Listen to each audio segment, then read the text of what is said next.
everybody, good evening, and welcome to another CAF update with my brand new camera. It still looks pretty good. If it's you see any problems, glitches, let me know. I think we got everything worked out with this, but nice to have everybody here. I see Scott Winkle's reminding everybody that it's never too early to hit that like button, so please go ahead and do that. And if you're new to the show and you like comic art, you should be subscribing to this channel, right? I never do these marketing pitches, but it's hitting me right now, so I'm going to do it. Subscribe to the channel because you like comic art. We talk about comic art, we sell comic art, we talk to artists, we talk to collectors, we talk to auction houses, we talk to everybody on this channel. We don't omit anything.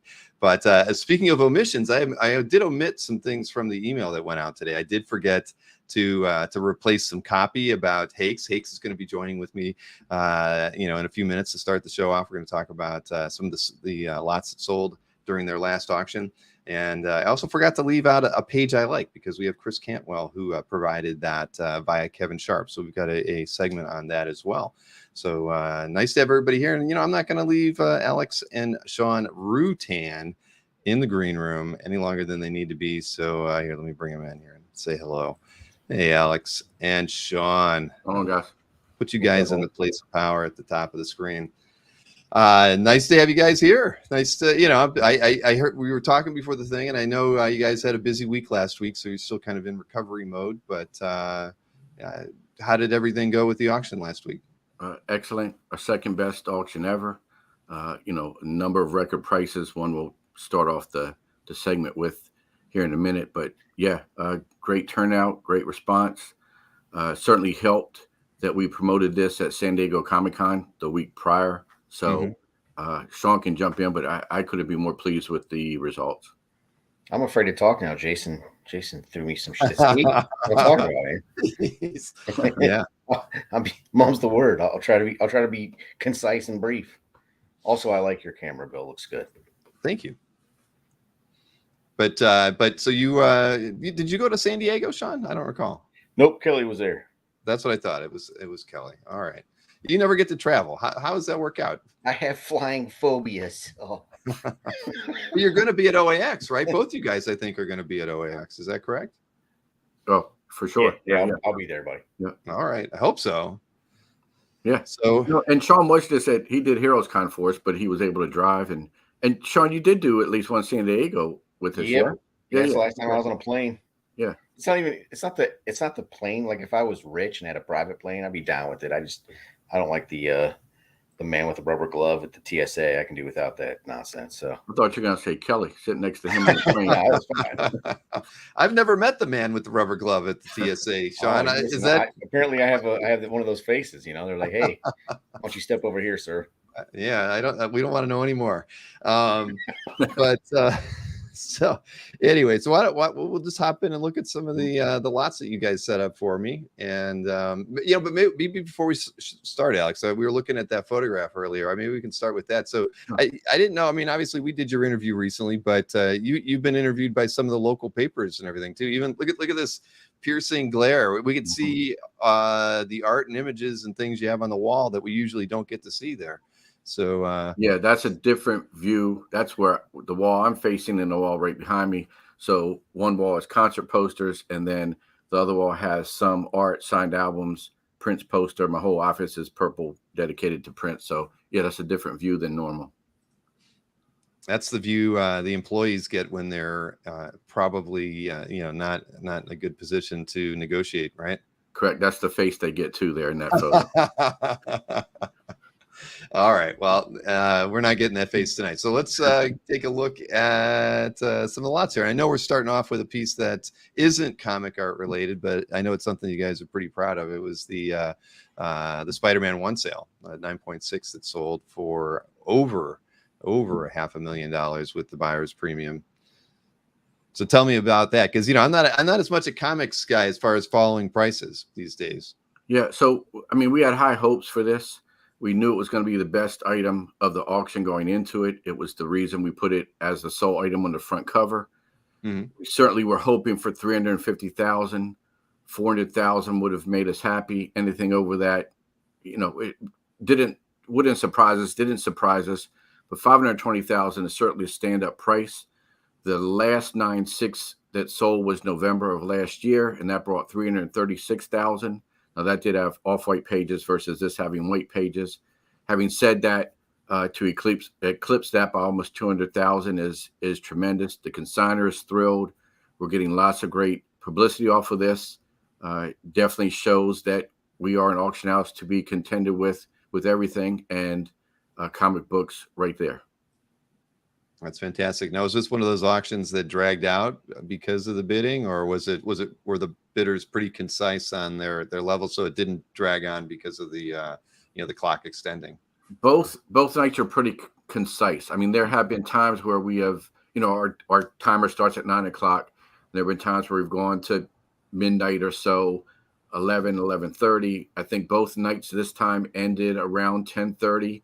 The way that we have the bidding set up now really encourages everybody to jump in and bid and not wait, and you can't snipe and all of this. So yeah, both nights to produce the results that they did in the shorter time frame, we were happy with.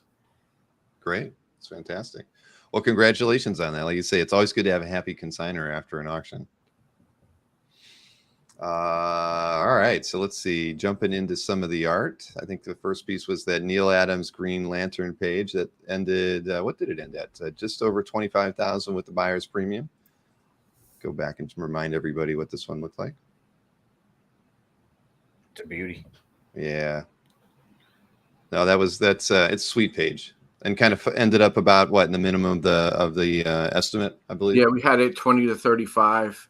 Again, this is one that wouldn't have surprised any of us if it went over that estimate. At the same time, it was right there. But definitely one of the most looked at pieces of art. Again, another piece we had at San Diego Comic-Con and got lots of attention there. So when you went to San Diego, how many of the featured pieces from the auction did you take with you?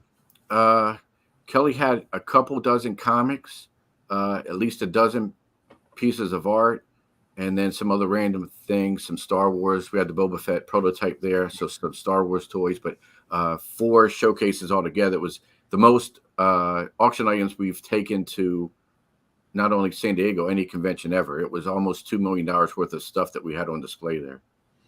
The booth looked great, by the way. Wow. Yeah, Kelly did a great job. Yeah, Kelly mapped that all out beforehand and used every square inch of that booth. And yeah, it got lots of attention. It was always busy. So really good show for us. Well, I appreciate getting the pins in the mail. Got them right here. My own. I got no pins. Well, you don't rate yet, Sean. Yeah. Oh, sorry, man. But that's good though. I mean, but that's why you needed the extra security and everything too, right? I mean, you can't be carrying around that much stuff to a show and then and leave it to chance. So here's one that did exceed your expectations. That was that Prodigy, that Andrew Ross piece. Let me go ahead and look at the. I know there were several pages here, but how many pages was this in total? 8, 9. It must have been. I'm just guessing. That's what I recall. Do we even have? There's 4 in our 6, description. 8, 10, 12, 14. I was right on. Yeah, 14 or 15. So not bad. So this one ended at where did it end up? 19,000 on the buyer's premium, 5 to 10 on the estimate. I mean, it's Andrew Spidey, so you knew it was going to be desirable, and it was complete. So even if it wasn't well known, I mean, being a Planned Parenthood book, it's still, as a work of art and a complete story. I mean, you knew it was going to draw a lot of attention. It's very indicative. Go ahead. Just like going into this, we weren't sure. We toyed with 5 to 10 and 10 to 20, and we try to be conservative. So we went the 5 to 10, but obviously the bidder spoke and took it to where they wanted to. Mm-hmm. I was going to say it's very indicative of our, I won't say our bidding process, but our bidders themselves. I want to say it was right around $4,000 at 9 o'clock when it was ending, because I was watching. I was like, man, that splash alone, if it was cut in half, it was just the splash is worth that. So right. I'm watching. I'm like, man, this is crazy. And then sure enough, I blink and it's $15,000. It's, it went up real quick. So that's kind of how it plays out. And it doesn't always play out that way. It doesn't have to play out that way, but in this case it did. So I tell consigners if they got stuff listed that, don't worry. Most of the action takes place right at 9 when people start, picking their final favorites and seeing how it's going to play out. Right. Yeah, no, I don't know if I'd have the stomach to be, working at an auction house, because waiting for those last minute bidders to come around. I mean, that's where all the action's going to be. I wouldn't have the patience or the stamina. I'd crack. It's impossible to predict. It's not easy. That's for sure. And it really is totally unpredictable. Like Sean said, I mean, that page could have not gone up at the last minute. So yeah, we're as much in the dark as anybody, and we don't really know until the dust settles what happens. Mm-hmm. Well, that was a good outcome on that one. And this is another complete story. Jack Keller, Kid Colt. Winning bid on this one was just over 18 with the buyer's premium, and the estimate was between 10 and 20. So he came in at the high end of that. That's great. Yeah, it was nice to see. I like seeing the. I don't think it's any secret that the cowboy stuff, the war stuff, it's not the hotness right now like it used to be. So you never know how that's going to go either. And the fact that it went so strongly speaks to the quality of the art, the fact that it's intact, the vintageness of all of it. So it's nice to see. And as we talked about last show, there's more to come, more full stories. I'm not sure if Kelly and Todd picked the best story for this first time. This may have been, but I know there are more complete stories and other great pages to come, not only in our November auction, but probably March as well. I think we're going to split this up over 3 auctions. Yeah, I think, like I said in the preview, you're talking a complete story that's 60 years old. That's awesome. Well, and you think about it, Westerns and even war stories. I mean, they don't get as hyped as much by people in the art market. Whether it's a dealer or whatnot. So that it could slow price increases down on it, or enthusiasm on those pieces. But the thing is, they are beautiful, and I know a lot of Western art collectors, right? So. Yep. I think as people get turned on to it, just as a work of art and an artifact in our hobby, you're going to see those prices tend to increase. But yeah, I mean, come on, you think about it. When somebody's got this, or they've got a Captain America 6-panel Kirby page, that dealer's going to be showcasing the Kirby page over the Western every time, and so that's that's going to detract from seeing prices grow like they should. But I mean, they're both beautiful pieces of art at the end of the day. Yep, the objective versus subjective argument. But I would love to own this on my wall. I can tell you that right now. So, yeah, especially with the full story behind it. So that is nice. So from 57 too. So let me see here. Next up, so we get some color guides here. Mm-hmm. I know this is right up your alley. This one did pretty well. It's actually right. People were asking me where it was going to go. I said 15 to 20 all day long. It's earliest that was known. It's Ditko. I said the real elephant in the room is the fact that it's the Meteor. So you don't know how that's going to play out. But the fact is, it doesn't matter. You can't find another one out there, let alone intact. I believe this is the same collection as the ASM that we showed earlier, correct, Alex? Correct. Yep. Goodrich. Yeah, so it was a good day at the office for that collector's family. So that's great. I was in on this, and then I lost. So I'm still salty, but somebody got a great piece. So yeah, that's awesome. Well, I have to tell you, I'm going to be opening up a piece of art that I picked up, and it is a color guide. My man. Later in the show. Yeah, I think you'll be pleasantly surprised to see it.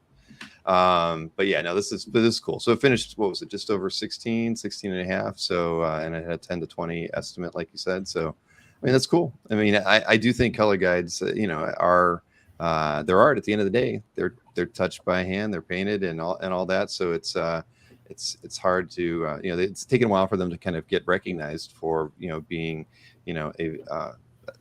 more than production art, right?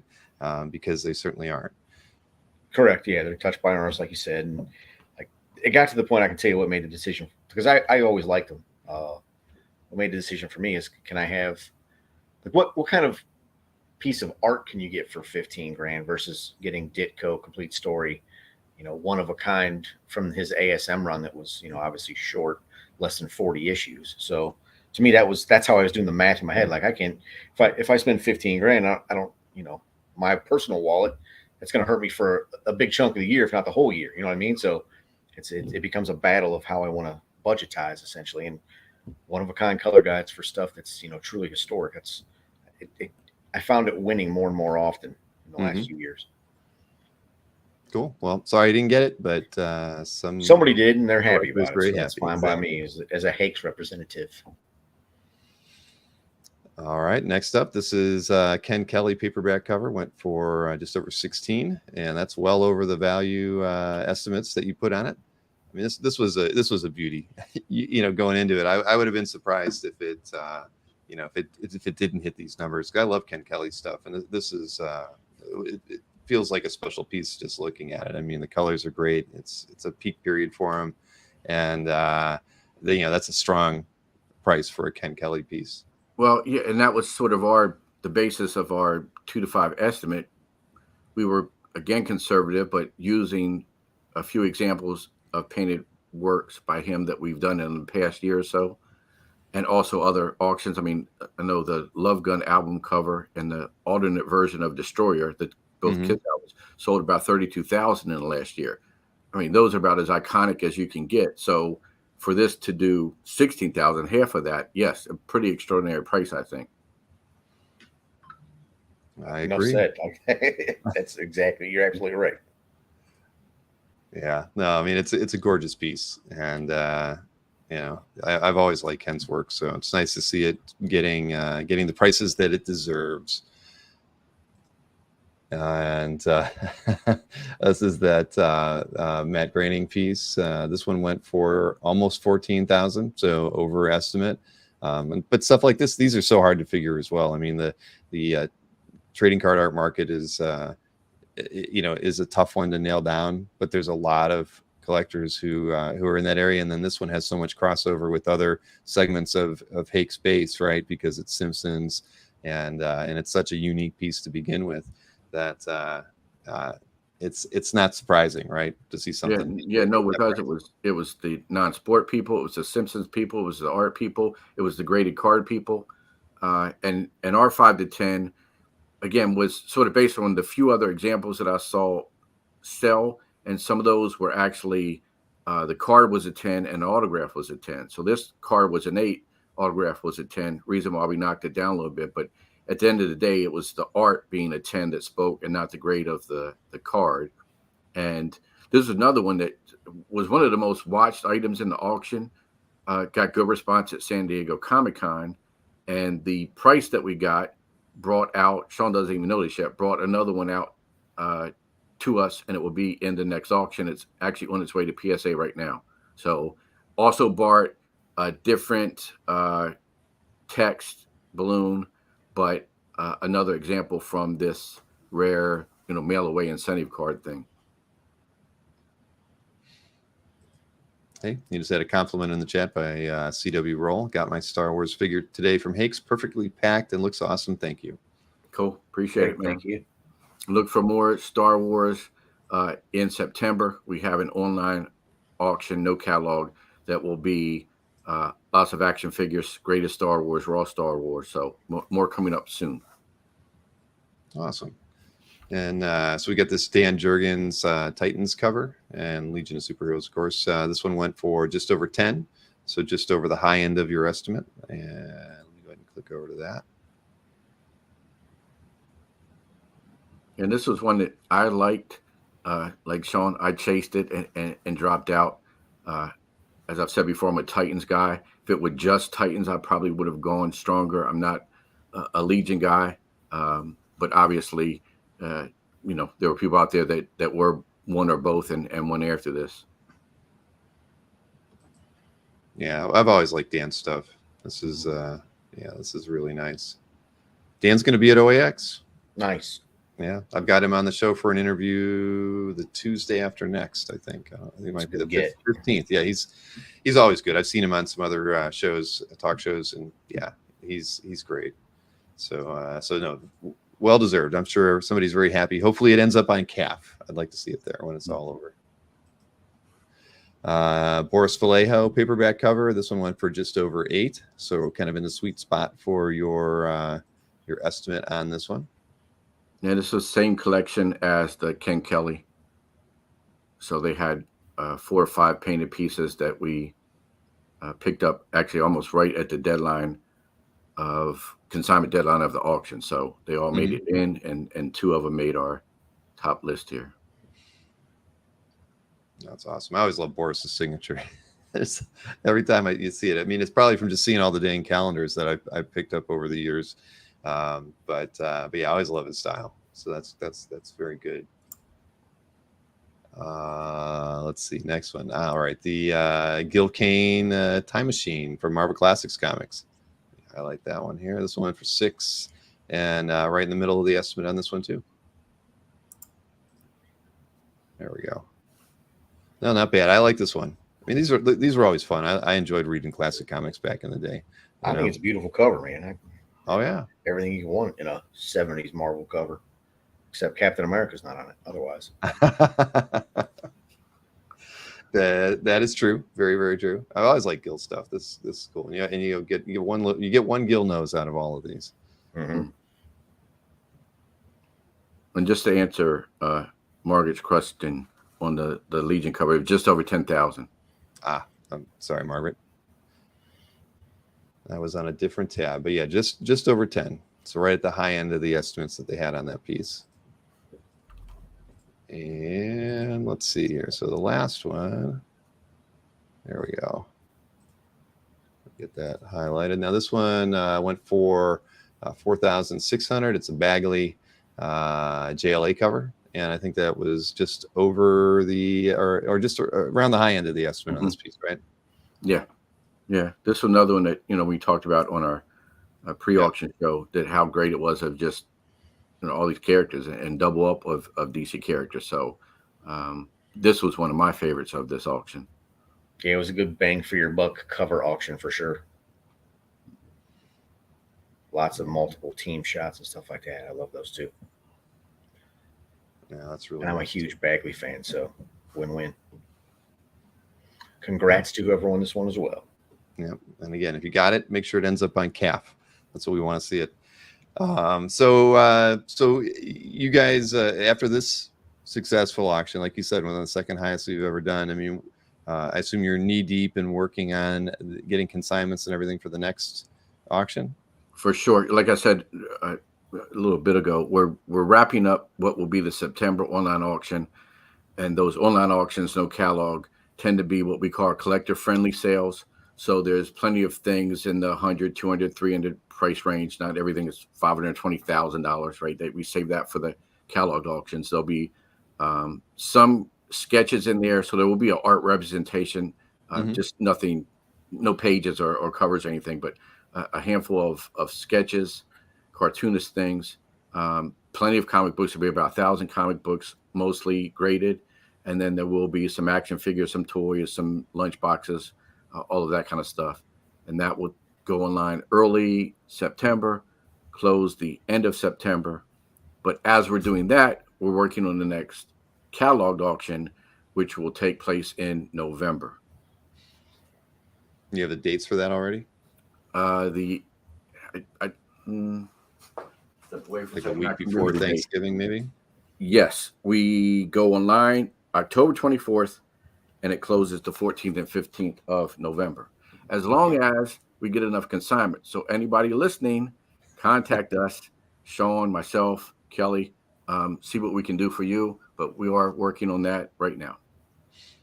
Awesome. Do you have any interesting art pieces already consigned for that one that you can talk about, or maybe we'll wait until we do the preview? I don't think so. No. You mentioned the Simpsons card art that that's at PSA right now. Yeah. But okay. We will have some good color guys, I'll say that much. No, that's true. Yeah, we have plenty of those lined up. We got the X-Men 104 complete book, cover included. Wow. We've got the Byrne Marvel handbook with the weapons cover. I'm talking Capstone and Shield in the foreground. Oh yeah. So that's that with the interiors as well. Some good stuff there. So some stuff awesome. That's behind Sean there on the wall, we may put in what we want from the personal collection of Sean. Yes, indeed. That actually might take away from it. So I don't know if you want to mention where it came from. Pedigree. And best way to contact you guys about consignments, just go to the main website and hit you up that way, or you go to Hakes.com. On the top right hand side is how to consign. You click on that, has email addresses, links, everything you need to know to contact us. Yeah, I'm flexible. You hit me on Facebook, email me, call me, I don't care, whatever. Hakes website, doesn't matter. All right. Well, James Siegel says hi. He just got in late. Hey, James, good to see you, buddy. Yeah. All right, cool. Well, listen, guys, I always appreciate getting to hang out with you guys. I have a busy show this evening, but I'm glad you were able to hang out at the office for a little bit longer than usual. Right? You never work this late, Alex. I have a bed under my desk like George Costanza. You're a hard worker, man. Respect to you. I'm going to bed right now. Appreciate that. All right, guys. Well, remember, everybody, consignments, always hit up Hakes.com. You can email them through there and get the skinny on all that they can offer. And obviously, we do previews here all the time, so we do a lot of extra PR for Hakes. So that's always an extra bonus when you work with them, and I enjoy hanging out with them. I mean, it's always a good time. So, guys, thanks again, and I'll be in touch. Sounds good. Likewise. Thanks. You too. All right. So yeah, like I say, that's cool. I mean, if you Hakes has always been a good friend of the channel for a long time. I mean, even before we were doing the channels, I was doing a lot of PR for Hakes. So it's nice to get to do this with them, and consignments are the thing. Hit them up, ask them questions. So now we're going to roll over into another segment with Bob Layton. But before we bring Bob in here, I think it's about a 5-minute video clip of some of the things that Bob's been doing this last week. So I'll play that, and then we'll get to talk with Bob about all the things that we've seen here. But of course, I know he had a USO show, or get together this last week. He had a signing and a few other things going on, and he's in South Korea still. So here, let's take a look at the video, and then we'll be talking with the man himself as soon as it's over.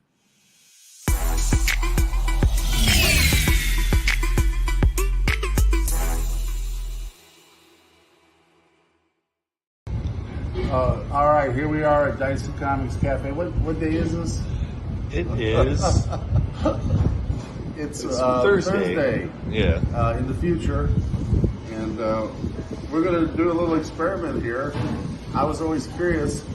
Marvel's all 8 of my Hall of Iron variant covers have come out now, and I'm kind of curious. So is Joey, whether or not they actually match up, because in the past, whenever they tried something like this, like with the Law, the covers didn't actually match up when you tried to put the whole picture together. So we're going to try that right now. All right, you ready, Joey? Here we go. All right, number one. Number 1. Number 2. Maybe I'll get around behind you so the right side up. 4.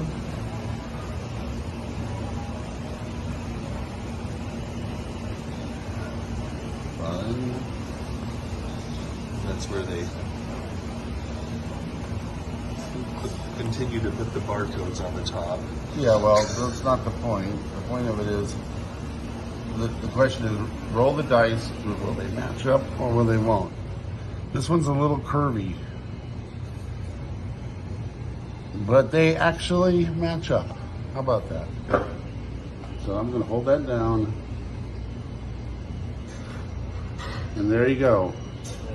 There's your full Hall of Iron.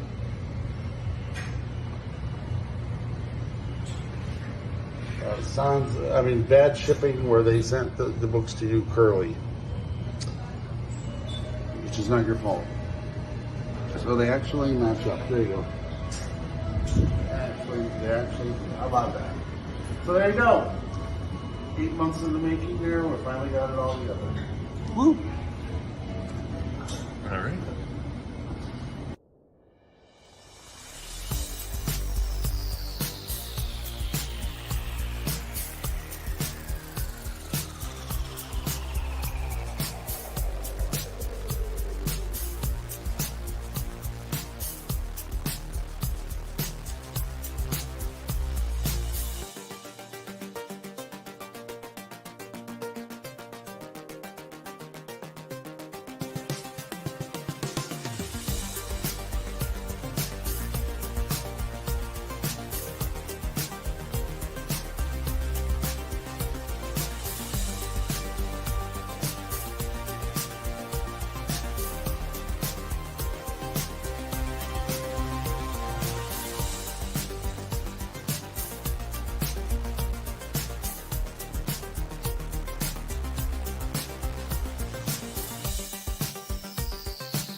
Hi, I'm Bob Layton.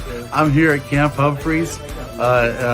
Thanks to the USO, I'm visiting Korea, and with under their auspices, I came here to sign autographs and give away some freebies and just meet all the people stationed here and working here and support. And it's just absolutely wonderful to be here. And to everyone who has had me here and came to visit, 감사합니다.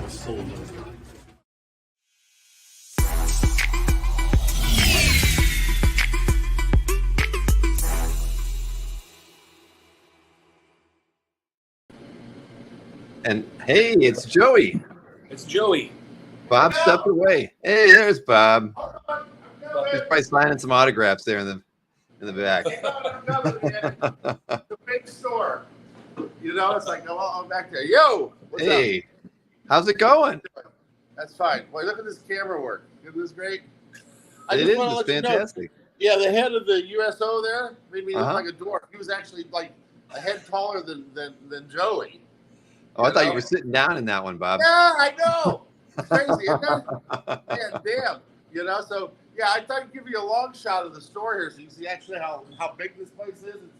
It takes up like a whole half a block. I don't know.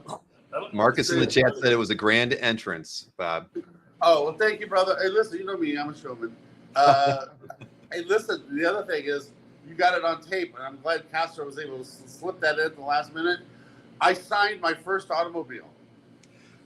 That was incredible. I mean, right next to Tony Stark's autograph, I saw that. I know. I mean, I've signed some weird things. I've signed women's breasts before. I've signed all kinds of weird stuff.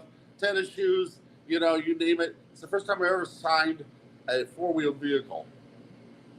Well, there's a first time for everything. And, you know, I didn't even know there was a Marvel exclusive car.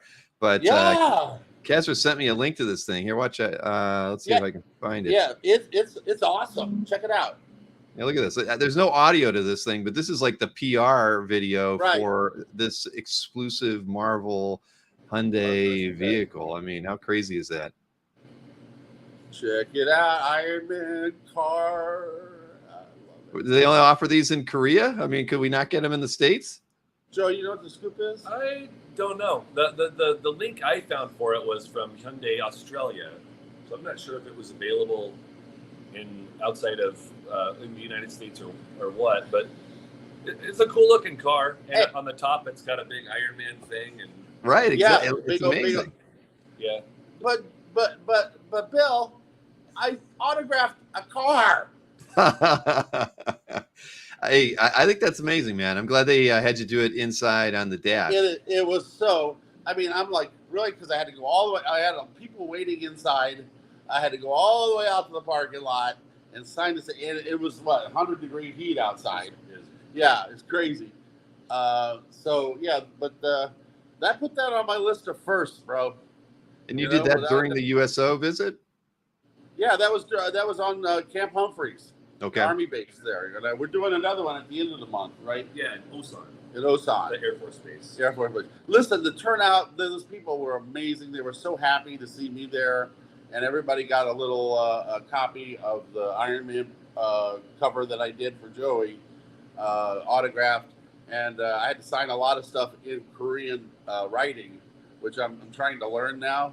It's getting pretty good at it. Yeah. His wife, the little general, says I'm getting pretty good at it, but you know, unfortunately, we got Cleo sick. I don't know what happened, but she's been under the weather. Joey's wife, we haven't been able to meet her yet because she's a piece of work, dude. Let me tell you. You know, yeah, you'll love her. You know, that's why I call her Little General because it's like Little. yeah, she takes. Is that an endearing, Yes. nickname? Ask Joey. I mean, he married her. She takes shit from no one. You know? Are you going to admit that live for everybody, Joey? Yeah, I'll admit she doesn't take any guff, but yeah, she also is pretty good at. I think she has a lot more credibility here than me when if we're out doing something and I explain to someone in Korean who Bob is, they're like, oh, okay, that's great. But if she does it, they're, oh wow. She flips the marble There's a card. crowd gathering She and flips stuff. the marble card wherever we go. She Mhm. immediately goes in and introduces me, tells them, gives them my bona fides, you know, and it's like she uses that to clear a room, you know. It's like, but it gets things done. She kind of digs doing it. You know, because here, because comics aren't part of the mainstream here, you know, it's mostly manga, right? So American comics aren't part of the mainstream. They always have to make that connection between me and the Marvel Cinematic Universe, right? So Cleo does that better than anybody, man. You know, it's That's like awesome. I hope she sticks with you throughout, because you're in South Korea for what, another 4 weeks or something, I think. Oh yeah, no, we got events planned tonight. Tell them about it, Joey. Tell them about it, Joey. Tonight is the storytelling masterclass. So we've got a good crowd, like 30 people coming to.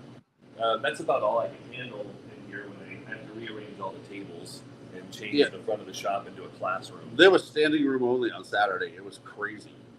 You know, I mean, good thing that he sells food here, so people camp out and buy hamburgers and stuff. So there's grill back here. He's got a full bar too. I mean, look at this. You see, it's like, wow, you do have a full bar. Nothing better than I like is disgruntled fans who drink a lot. Or disgruntled, masterclass students who aren't happy with the way the classes are being going. Yeah, he doesn't serve beer by the bottle, thank goodness, or otherwise I'd need chicken wire, right? The strategy is to serve kind of nice beer that costs more. So if someone does get drunk and belligerent, by the time they've done that, they've already given me like $400. So we have the 2 master classes coming up. Then we have the big event. We have Soul Comics Week, which will be a week-long exhibition that is actually it's walk-ins only, so there's no tickets for it. There will be a few ticketed events and things, but it's in the same complex as a large Cineplex, so folks can just walk in. It's gonna be check it out. It's gonna be huge, man. So it's the 19th through the 25th. Right, so, we're gonna get a lot of support for that, but we're setting it up now. I mean, it's gonna take a lot of prep work to get that going. Joey's heading over there a little while after the show here to do that. Hey, listen, while I got you on the line, I just this is not an official announcement, but whatever. But I'm very excited. Yesterday, I found out that my movie got funded. So fantastic! Congratulations. So there will be a Bob Layton written movie in the works by first quarter of. Our start time looks like it's going to be first quarter of 2024. So I'm just gonna hang around probably in Europe. So you're going to go to Europe for that, right? Well, yeah, it's going to be in Sweden. So I'm very, very excited about that because, as you know, it's been 7 years of chasing money to get this thing finally done. So I'm excited about that. But nothing but good news so far, since I got here. This could be like the 70th birthday tour, and it could be the 71st birthday tour. You may never come back at the rate. I don't know. I don't know at this point. Well, it's also an election year, so I like to stay away from America as much as possible. So I don't have to watch all those ads. Anyway, so what's new in the clean world, man? Not a lot. I mean, we've nothing major. I can tell you that. It's been pretty boring. There was a question from the audience. Somebody wanted to know if you were eating anything that was had moving parts in it, like last time. Oh, this week? Yeah, this week. Oh, no. The live octopus was last week. This week has been pretty tame by comparison. We got to try a lot of really yummy stuff. I mean, I love the Korean cuisine here without a doubt. But no, if it moves or it talks or anything like that, if I wind up eating like anything that's remotely unusual, it's going to be on film. It's going to be on your show. You know that. All right. Yes. But yeah, we had no culinary challenges this week. All right. Well, I expect a few before you leave. You can't. Don't you worry. I'll take care of that. Yeah. I'll find something really. Yeah. Thank you, by the way, I moved Yes. from my little tiny hotel room. My little tiny Airbnb. I don't know if Costa had a picture of that I sent him I was sitting with Cleo. I remember you had to climb up into your bed, right? Because the one that was so small, and the bed's too small. Everything was so tiny. My landlord felt guilty and refunded my money.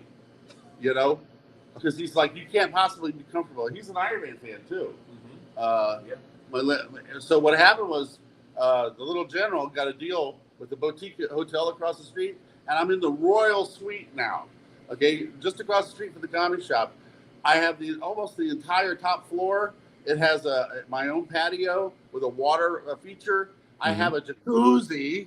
Jeez. I have a jacuzzi. Wait, but is it in your bedroom though? Remember that was no, it's in the bathroom. But it's in the bathroom. Okay. Jason's in the bedroom. No, that's Thailand when I have my own swimming pool. Oh, Thailand. That's right. But no, they moved me to this gorgeous hotel room. I have all the space in the world now. Yeah, I sacrificed having my own kitchen for that, but what the hell, you know? Joey has a kitchen over here. All I got is right across the street. Yes. So it was a fair trade. So yeah, I'm sleeping well now, thank goodness. But moved to a new address, which I just told every fan in Korea where I'm living now, didn't I?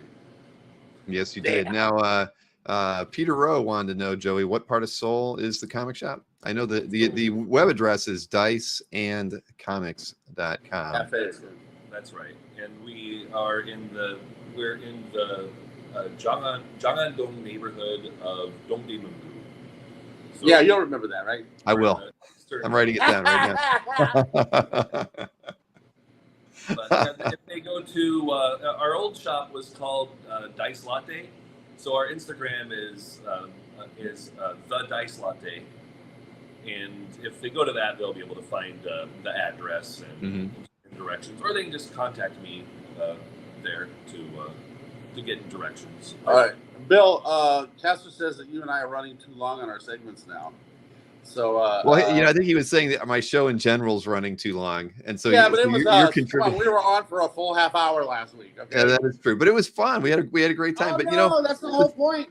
Is like I'm sharing comics with the world. I am the ambassador for CAF and for comic books and for the whole thing for the entire world. And I'm over here trying to turn these people on to what we do, not just reading American comic books, but collecting American comic art, as well as turning you on to some great Korean artists like we did last week. Watch last week's show for those of you guys that missed it.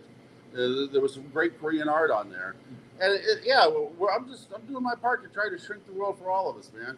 I'm glad, and I'm glad that you've got a photographer usually around with you, because you've got the master class coming up. You've got that week in Seoul of all comics and things. So you're going to be busy the next 2 weeks. Oh yeah, and keep in mind that generally all my translators are really hot Korean girls, so you guys will love that. Is that by choice or just happenstance? Oh yeah.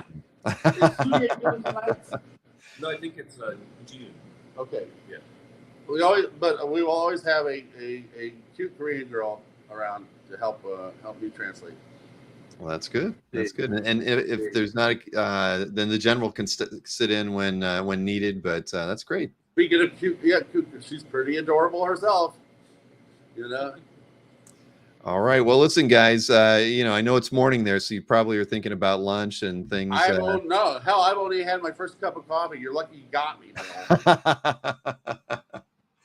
Well, Bob, I can't wait to see what you get accomplished in the next week before we get to do another one of these. But Joey, thank you for for hosting Bob for all this time too, because this has been great. I mean, we haven't had segments or like this on the show before, and it's awesome that you were able to accommodate having him over there for so much time, and to be setting up all these great things for Bob to do while he's there. It's amazing. Yeah, let's just say for all those people watching overseas or whatever, support your local USO. It's like you wouldn't believe how much they loved having somebody from the States over there, because it's like it's always one of the most gratifying things I ever do is the USO tours, and this was no exception, man. No, I'm glad you're doing it, Bob. Thank you so much. All right. Well, enjoy the rest. Get ready. I'm going to get some really good footage for him tonight. All right. All right. Thanks, guys. Talk to you again soon. All right, man. Hang in there. Oh man, obviously Bob is having a great time while he's over there. I mean, doing a master class tonight, that's going to be fun. Not something that he probably gets to do often while he's here in Orlando. So I'm sure he's going to be enjoying that. And then I don't know what the comics week in Seoul is, but I'm sure it's going to be a good time too. So that's awesome. And I remind everybody on the schedule. I'll just show it one more time there for Bob's stuff coming up. He's, I think we covered it all. I don't know what the Iron Man drawing contest award show is, but I'll definitely have to ask him that next week when we have him on. All right. So, I decided tonight, because we don't have, it was like once a month or once every 2 months, we have a guest person hop in and do their 10 art picks with me. And we usually wait till the end of the show to bring them in. So you don't get to know them. You don't get to feel like you hung out with them for too long. And I thought, tonight, Jason hasn't been on the show in a while. And we're gonna put him through the ringer and bring him into the show early and let him hang out with me, and we'll kind of do the rest of the show with Jason as my co-host. So Jason, how are you doing? Nice, hey Bill, guys. Hey, I even loaded up some memes that we haven't we don't get to see too often. Oh my god, did he really do that? He put my face on the there it is. How dare Marcus is he's all about the humor, that's for sure. And he had to pick like the worst picture he could find of me on the internet to put on the on that sticker. How did you get that? You weren't even in San Diego. Oh wait a minute. They're going all over the country now, Bill. They're everywhere. Doggone it. Did Anthony give you one? Is that how you got it? Nope. I can't reveal my sources. Oh man, unbelievable. Well, I'll have to have something special for Marcus the next time I see him. Oh, brother. But hey, I'm glad you could do the picks. It's funny. I mean, I think we're gonna have a good time when we go through those. I enjoyed seeing the 10 that you did select. But yeah, I thought bringing you in would be fun. We don't have you haven't been on in a while, right? And I thought that why not get to hang out for an hour and a half or so, and we can go through the regular part of the show. I've got a couple other videos to do. But what's new in your world? I see you're watching baseball in the background. How are the Yankees doing? The Yankees are up right now. Sorry about that, Bill. I didn't realize I was up. It's okay. I think I told you were going to come on at 9, so I brought you in early. But yeah, are you curious what I got? Art wise, should we just do that and get it out of the way? Yeah, a little color guide. What's new in my world? I went up to Terrificon last week and had a blast up there. Saw Mr. Schneider wheeling and dealing as always, and he apparently had a really good show. Fish and I ran up for the day. It was like 3-hour drive each way, but we got to hang out with some friends and buy some art and stuff like that. But let's see what you got, Bill. Color guides. All right, no, just a color guide. So I know for sure though that this will be one. It's from an issue that will make it so that Sean cannot complete or self-complete this particular issue of X-Men. And let's see here. I got to find my knife. Where did I put it? Oh, here it is. All right. And the thing is, when I saw it, and I got this from Mike, so he sent me the scans, and I'm like, that's not real, and he's like, she swears it's real, he's giving me the whole story, and I'm like, well, if it's real, I want it, and so we had to wait till after San Diego, and he's like, it's real, and I'm like, well, you have to send it to me. I'm not waiting to go back to Ohio to pick it up because. I said I've got Jason on the show, and he's a big X-Men fan, so I'm sure he'd like to see this too. So, the great question here is, did he charge you for shipping? No, he did not. He did not charge me for shipping.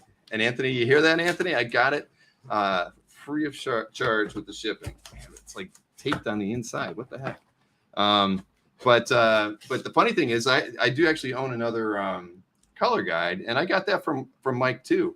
And I bet he'd love to have it. Well, he wouldn't love to have it back because he gave it to me. But one of the days before he even moved into his current house, he kept all of his art in a safe and one of those like tall cowboy Western looking kind of safes in the garage. And he pulled out a color guide, and he's like, "Where'd this come from? You want it?" And it was like the Trial of Colossus issue, but it's the title page. Where he's got the things coming on both sides. So I got the color guide to that burn issue, page 1 as a gift. This wasn't a gift. He made me pay for this one. And you got me a color guide out of the Berkey Vault. Mike eats a lot of chips. What's that? You got me a color guide, an X-Men color guide out of the Berkey Vault when you were at the house one day. I remember that. Yeah, see, he's got a lot of them. He doesn't know what to do with them.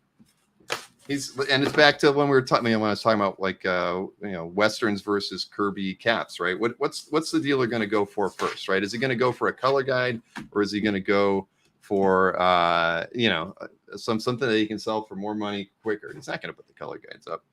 All right, it's definitely legit.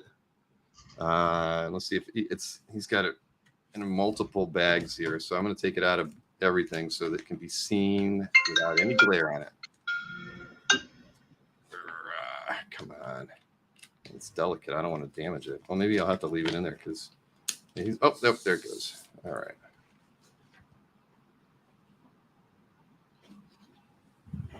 There you go.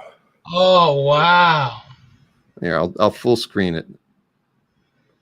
Where we go? There we go. So there you got it. Hard to imagine, huh? Look at that. What would the original go for? What do you think? 100 grand, 200 grand. I'd probably think 2, right? That would make, or somewhere in that range. I can't imagine, right? I mean, Wolverine would be a whole lot more, but Phoenix, it's got to be up there, right? So That's awesome. Yeah, see, one more time. There, look at that. I know. I mean, it's like, I saw it and like that's a piece of history. I gotta get that, even because I'll never own the original. I'll never own a page from that book. But if I can own the color guide to with that moment, it's worth it. So agree 100%. I'd love to own it. There you go. See, I had a feeling it's one of those things where you can say if you're an X-Men fan, that's one of the pieces you would definitely like. So there we go. There is Cyclops on that, Marcus, the back of his head, twice. All right, I'll put that over here. I should probably put it someplace safe.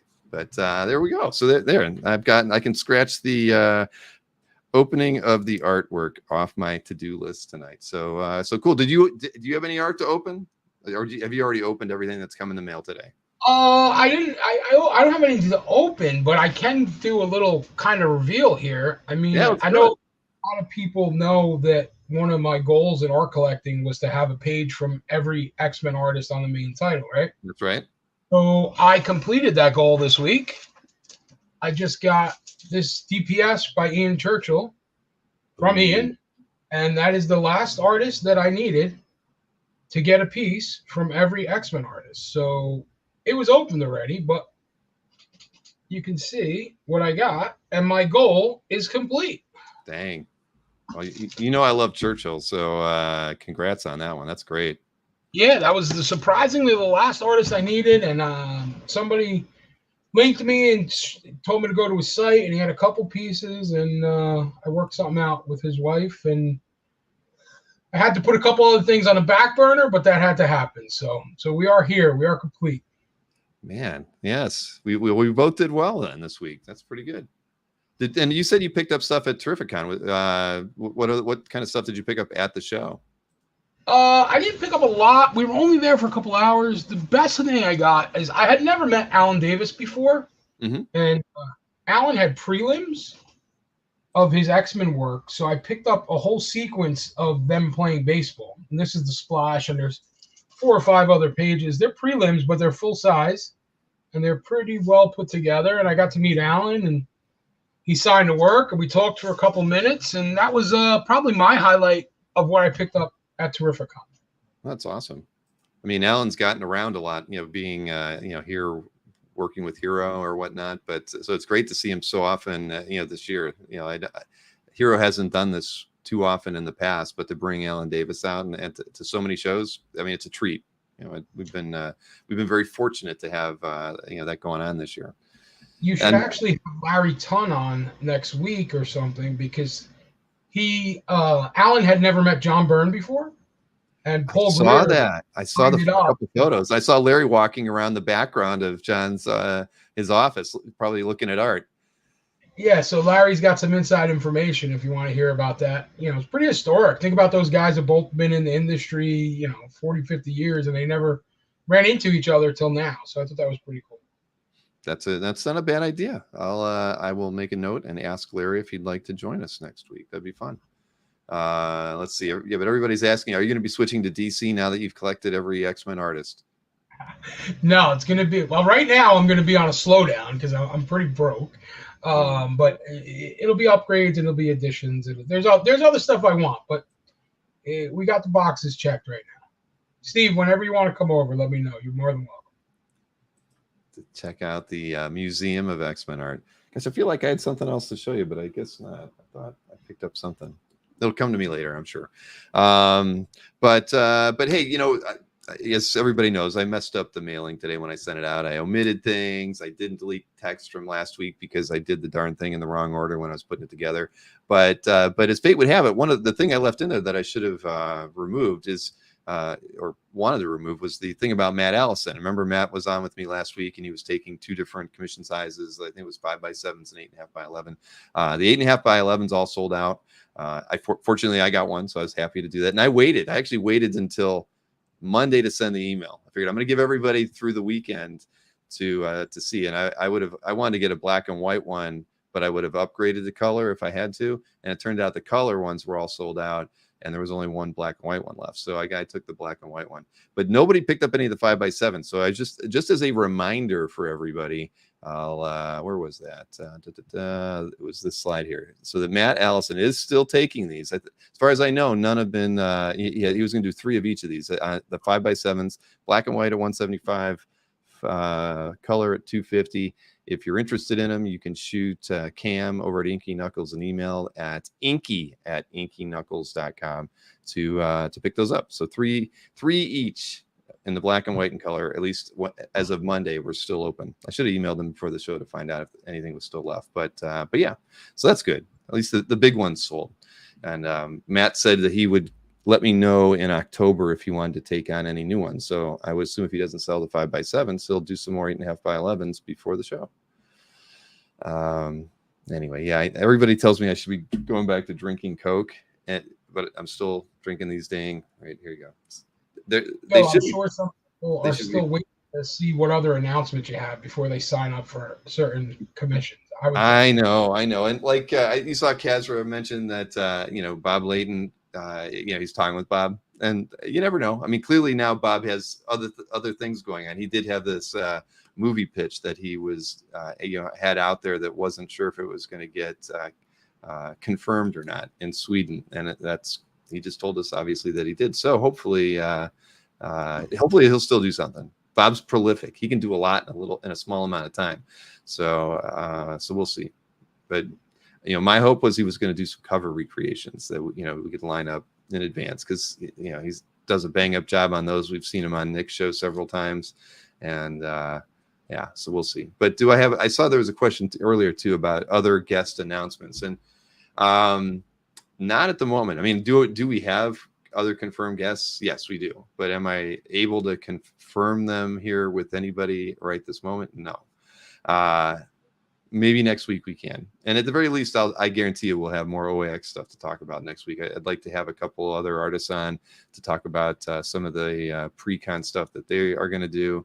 And I've got 4 or 5 artists that I can talk to about that if they're ready. So maybe we'll be doing that. And do you have a wish list, Jason? Because Jason's going to be there. Jason's going to be set up in Collector's Alley.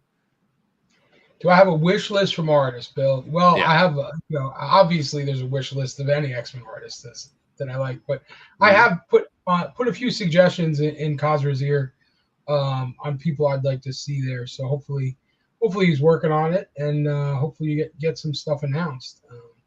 I like the list already that you have. I mean, I think it's going to be a fantastic show. I was actually I don't even know if you know, but there was a problem with the room books again. I know Kazra was working. Yeah, we're going to have to work with them on that. It's the problem is well, it's kind of just stupid the way they do it, but you're having problems with the pre and post dates. Yeah, because effectively when we're committing to rooms on Friday and Saturday, and they're allotting rooms on the pre and post dates, but since it's not committed counts, they're just like adding to it. And so it when it dwindles, they don't go re-add it, and that's the problem. They're not paying attention to it until it has a problem. If they would just check it once a day for us and be like, oh yeah, Sunday night is running low, we need to add a couple more for it. No, we have to wait till there's an error to remind them to go and add some. Yeah. Kezra says Paul Smith and Casera. Yes. Yeah, well, you were talking with Josh earlier, weren't you? Yeah, I think he's actually watching right now, to be honest with you. He messaged me. He has it.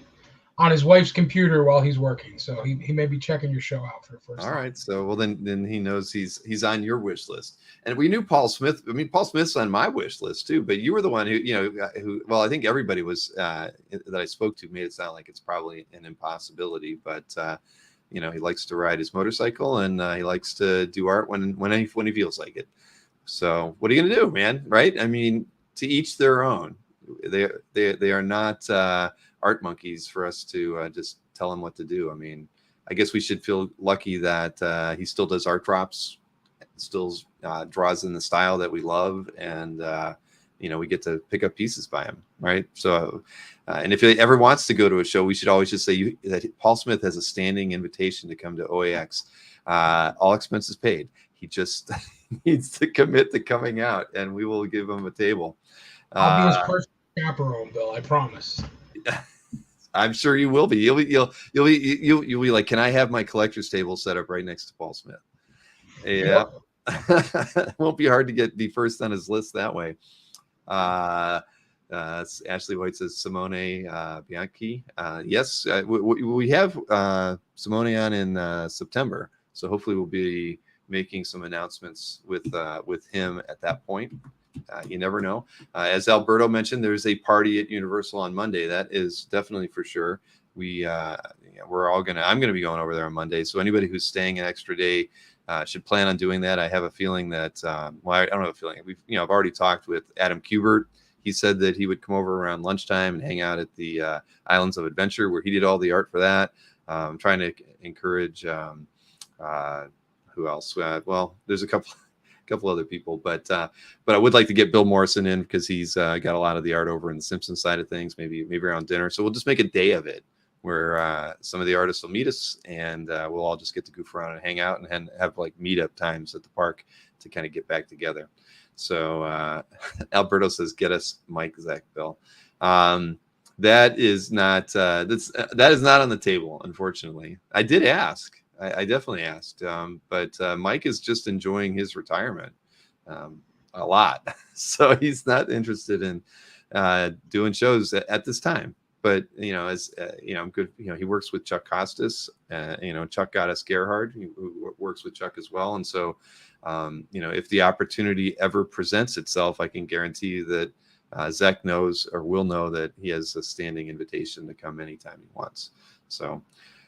Is he still in the Philippines? That was the insinuation that I got when I got the no. So yeah. So it's either that or he's just enjoying a beach someplace else. But the Philippines sounds likely. And everybody keeps trying to say that we're going to have a party at my house. I can't promise that. I know that Casper would like to say we're going to trash the place sometime after the show. Maureen would not like that. But we'll see.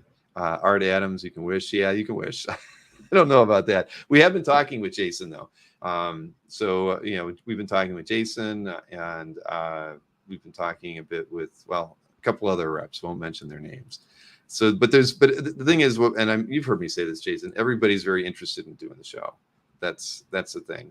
We could have 200 artists at the show if we really wanted to. And I don't think we'd have a problem, at that. Everybody wants to get out of Dodge, any place cold, to come down there in the winter, and just to have, when you're going to have 400 or 500 art collectors in a room. I mean, you can honestly say, how often does that really happen? Even at Terrificon, how many art collectors really were there, right? It could be 150, it could be 200. So to have 400 or 500 art collectors in a room, has it ever happened? Outside of you could maybe say San Diego or New York, but collectors that are at a certain level. I mean, there's sketch collectors and then everybody else. I don't know. At any rate, it's going to be a big show. It's going to be fun. I think Art might be interested in him. I mean, that seems he's pretty outgoing with that stuff. Mm-hmm. So, well, you never know. Kazra says Maureen can stay extra days at the hotel and go to Disney, so she doesn't have to see it. Yeah, that would be funny. Well, no, I don't think it'll work. But sorry, I'm just reading through there. Ashley mentions Lake Como. Lake Como has had a lot. I think they had. I've heard their official numbers. I mean, if we hit 400 or 500, we'll be more than Como as far as attendees go. So, but you figure if you get 400 or 500 attendees in the room, say 50, 60 artists and another 50, 60 art sellers as far as dealers and stuff. I mean, that makes the room, brings the room over 500 guaranteed. And that'll definitely be a record. So first show, I won't complain. But I don't want to jinx ourselves either. So, Jason, where should we go from here? What do I got? I've got, one thing I can bring up, and I can't talk. Well, we could talk schedule. What I was actually going to talk Comic Link for just a brief moment, because I know everybody has seen that, Comic Link had some issues the last few days, and I didn't think I didn't want to reach out to anybody until today. So I did email with Josh. He of course was on a personal vacation when whatever issues happened. So it never fails, right? Any small business owner or large business owner in Josh's case knows the moment you take a break, something bad happens. And of course that's what happened here. Don't have any details on it, but at the end of the day, they had whatever the issue was fixed. I guess yesterday. They didn't bring it back online until today. So they moved any of the auctions that were closing. I don't think they really had any art auctions that were closing during that window. I think it was mostly comics. So they kind of pushed everything ahead 3 days on whatever the current expiration dates were, and moved them ahead, like that. So that's all I can tell you right now anyway. But, as of the moment, I see the site was online. It was funny that literally I emailed Josh around 4:00, do you want me to make a statement? Is there anything I can say? And then at 4:30 it was on. So go figure. But these things happen, right? Heritage was offline for a couple days, a couple years ago. I'm sure many people remember that. I mean, it's every web host's worst nightmare, right? To have something go wrong on your equipment, and I'm in the same boat like Josh is, where I host all my own equipment too. So it can happen, and it will ruin your day. So yeah, CAF was down last year for a day or so, right? Wasn't it? I remember something was going on. Was it? Have we had any downtime? I mean, trying to think, did I do an upgrade? The last time I remember, or we had any downtime, was when, I think you're right. I think there was something at the host. Like, it wasn't like I was down, but there was like they had a router that was down going into it. You're right.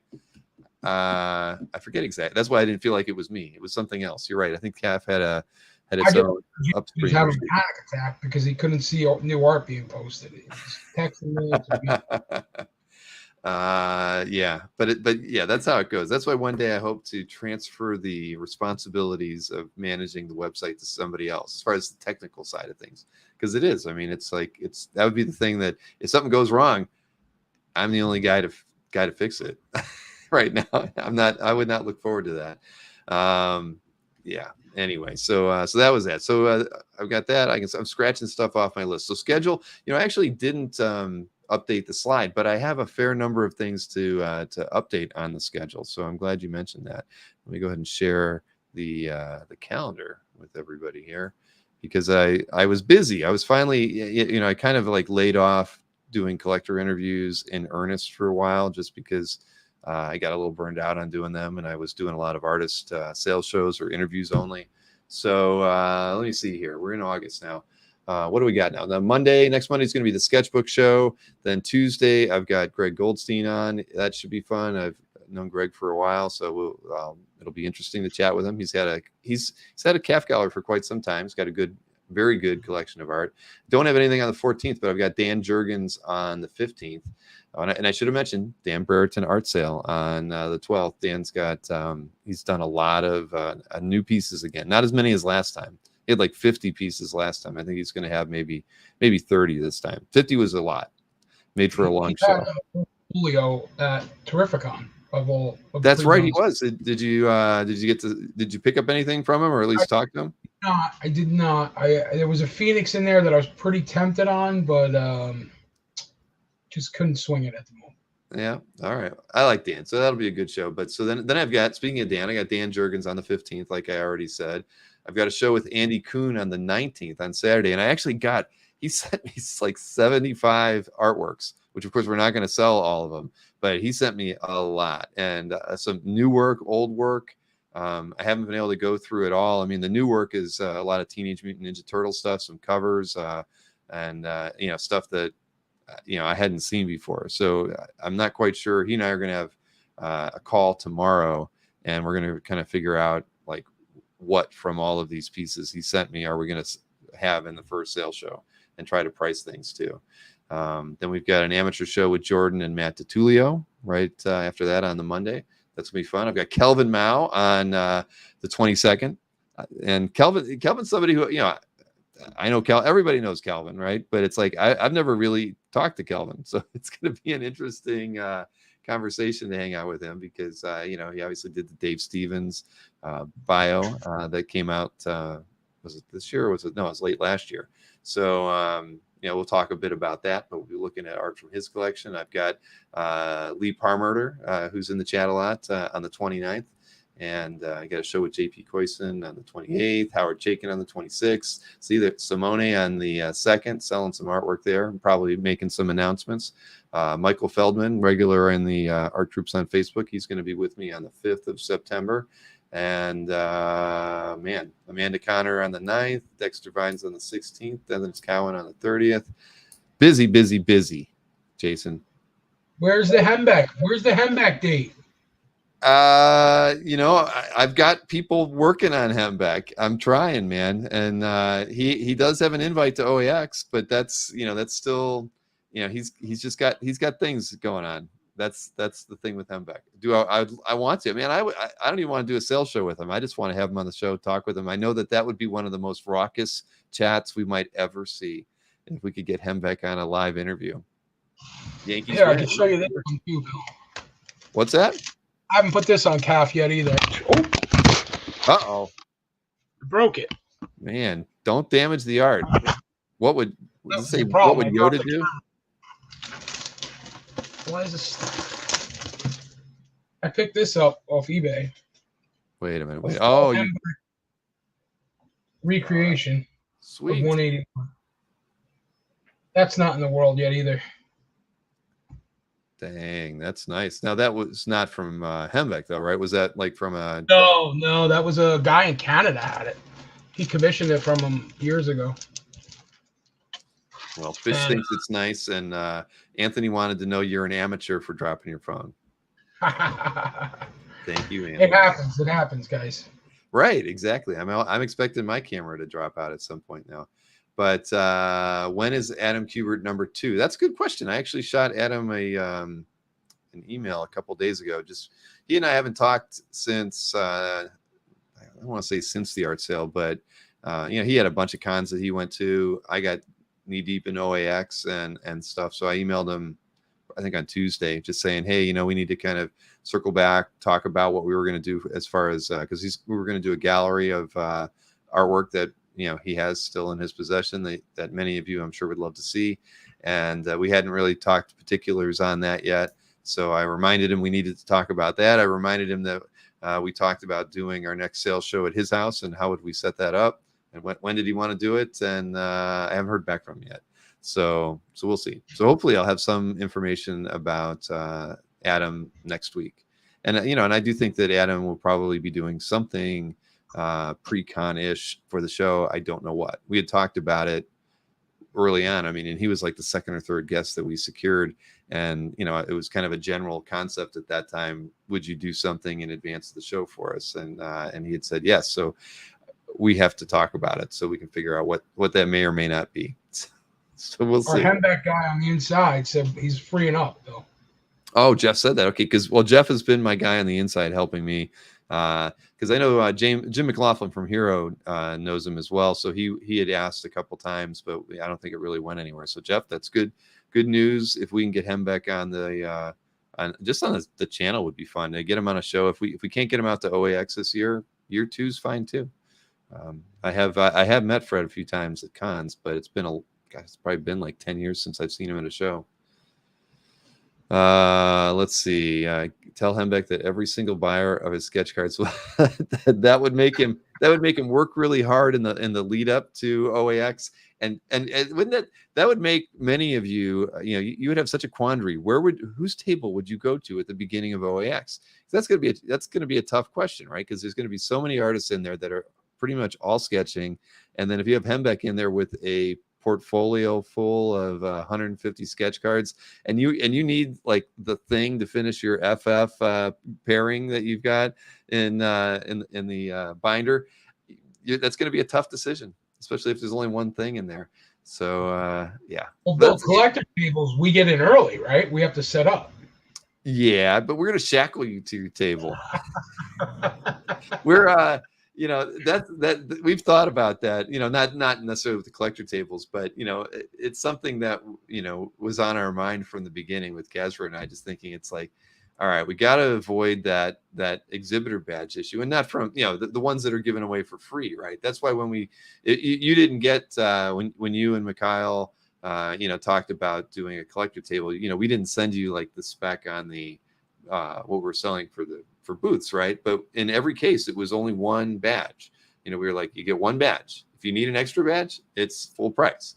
So that's going to discourage people from saying, going. There's no reason to go to the dealer to be. And actually, there are more, because by and large, we expected those additional badge holders to be VIP people who are going to be getting fed and and all that. So really, they were more than the VIP weekend ticket. So we're doing our best to dissuade that from happening.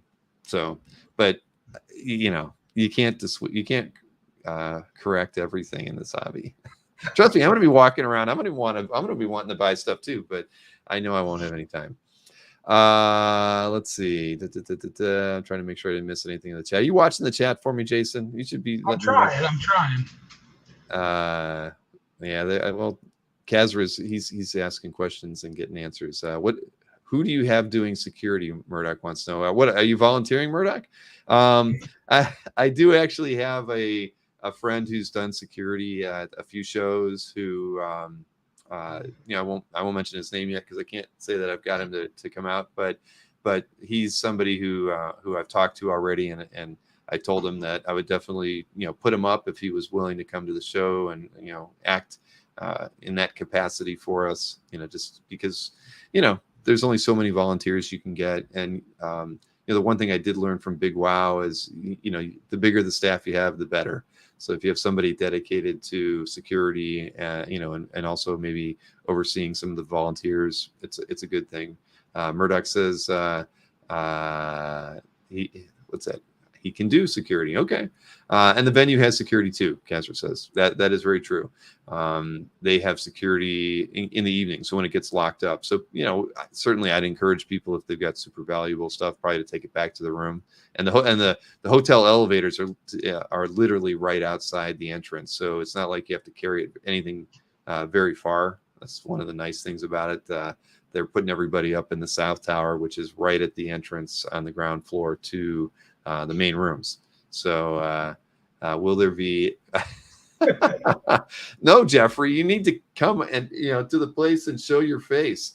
You're in the chat, you're over at the CGC boards all the time. Come and hang out at OAX and hang out. But that is a funny idea, though. We could probably sell virtual tickets one way or another if we wanted, but we're not, because you got to be there for to enjoy all the fun. All right, so we talked about OAX a lot now, but if anybody has any questions, Kazra's in the chat. He's happy to answer them, and we can do our thing there. Get Joe Jesco for security. I actually asked Joe is one of the one of the things that I wanted to do with the show was I wanted to make sure the artists were meeting people that they hadn't had opportunities to meet, and so the first person we got on was Sean Gordon Murphy. He agreed to do the show. And so I asked him, I'm like, what artists would you like to see at the show? Joe was on his list. He only had a list of like 5.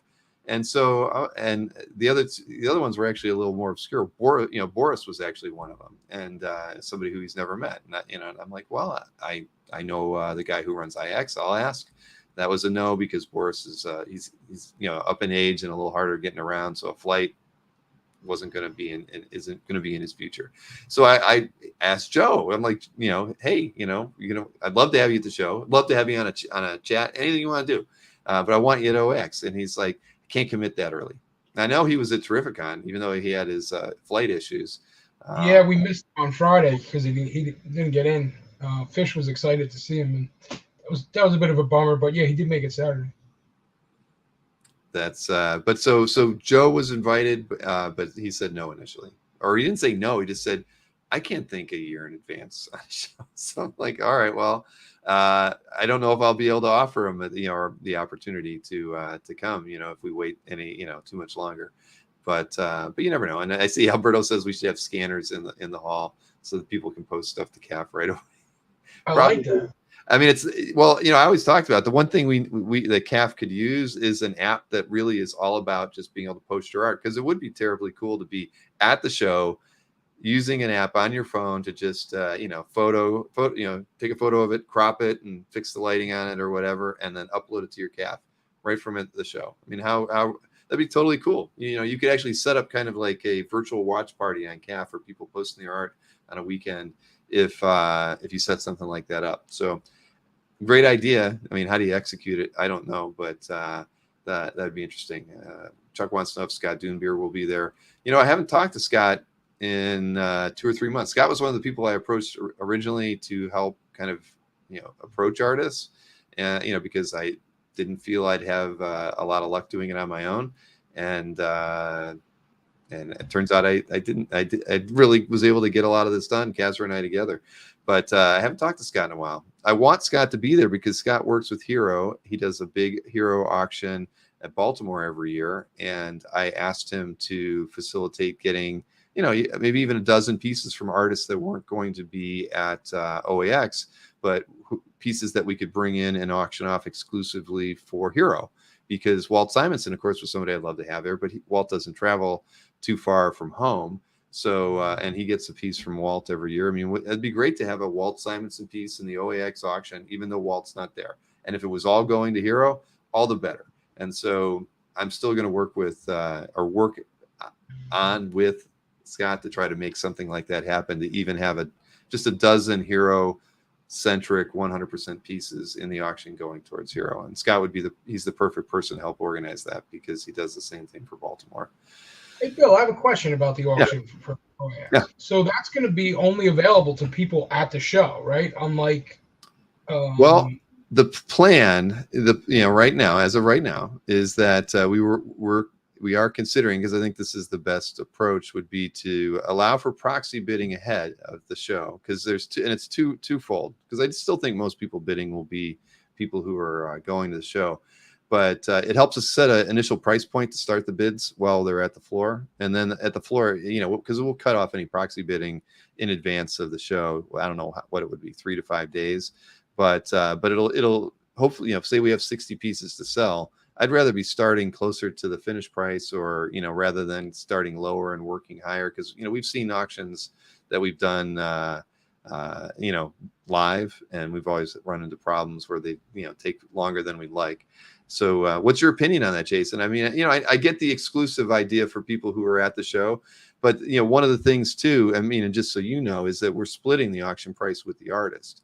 So ideally, we'd like to get the best price on the piece, because we want the artist to get give us a good piece, right? I mean, rather than something that's maybe a more of a kind of a commission. We'd like them to kind of contribute some better pieces. Yeah. And I think the exclusivity is a big thing, and you've seen at Heroes that's all exclusive, and they get the prices, they get better than they get. Well, Heroes, they actually did proxy bidding this year at Heroes. When we, I don't know if you were there for Baltimore, okay, I'm sorry, you're talking about Heroes. I'm thinking of the Hero auction for Baltimore. You're right. The Heroes one was, but did any? Well, okay, I never stayed on the auction floor this year because it was too loud in there, and I didn't want to hear Manny scream at people anymore from the middle of the room. Because it was too noisy. If you were eating pizza with us out in the I think that adds value to going to the show personally.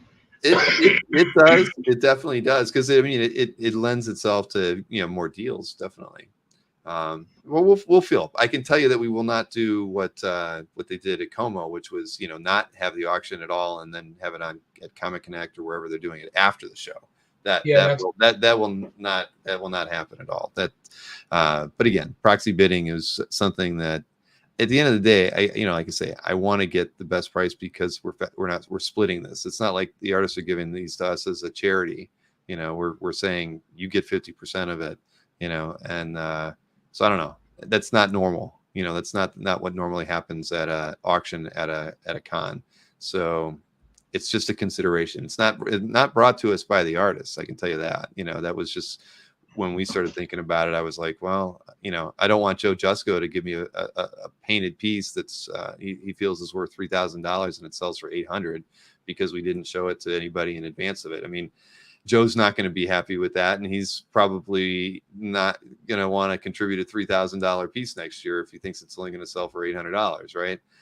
So, what I'll say on that, Bill, is Yeah. if you preview them, even without the proxy bidding, Well, you'll someone have will friends. figure out a way to get a person in that room to Of bid. course, absolutely. I mean, we know that. I mean, we know how this works, Jason. I mean, somebody is going to know you're going, and they're going to be like, please bid this thing. I'm willing to go here for that piece. And I know it. I know it. Trust me. I know it. It's still just weighing it all out and making sure that it works the way we want it to. Like I say, at the end of the day, I don't want somebody giving me an expensive piece that doesn't sell fairly, because that just, I don't know. I'd feel bad about it, but I get it. As a collector, you want it to be, that's the dream piece, right? So the other logistic is if you're doing proxy bids and you have to ship $5,000 piece to Australia, how are you handling shipping and insurance and all that nonsense too becomes something you have to tackle, right? That is true. Yeah, that's very true. Shipping could become an issue. And shipping could be an issue too. I mean, I think that, we were going to, obviously I'm doing a lot of shipping here on the artwork that I sell on the show now. So I'm sort of used to it. And I kind of felt like if there were certain pieces that people didn't want to carry back on a plane or something like that, that I would assist, with that. I'm definitely offering to some of the exhibitors, particularly the artists, that if they wanted to ship some of their things, that they could actually ship it to my place and I would bring it in for them versus shipping it to the hotel or something. So, you start thinking of the logistics on all this, and there's you need to be very versatile on stuff.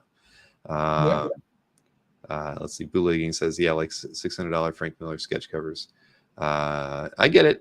Hey, everybody, and Hydra says incentive to get the pieces in early so they get seen. Exactly. And that is also true, being able to get the pieces out there. But to me, it kind of falls back to like when the Hero Initiative auction happened at Baltimore, they did take proxy bids ahead of it. Now that's all for a charity, of course. And, and 100% of the auction pieces went to the charity, but, and they treated it like true proxy bids where they had two women who were in the first row who knew which pieces had proxy bids and what the maximum was on that. And so those women were bidding against people on the floor, knowing that you had put in a bid, a particular bid at a particular level.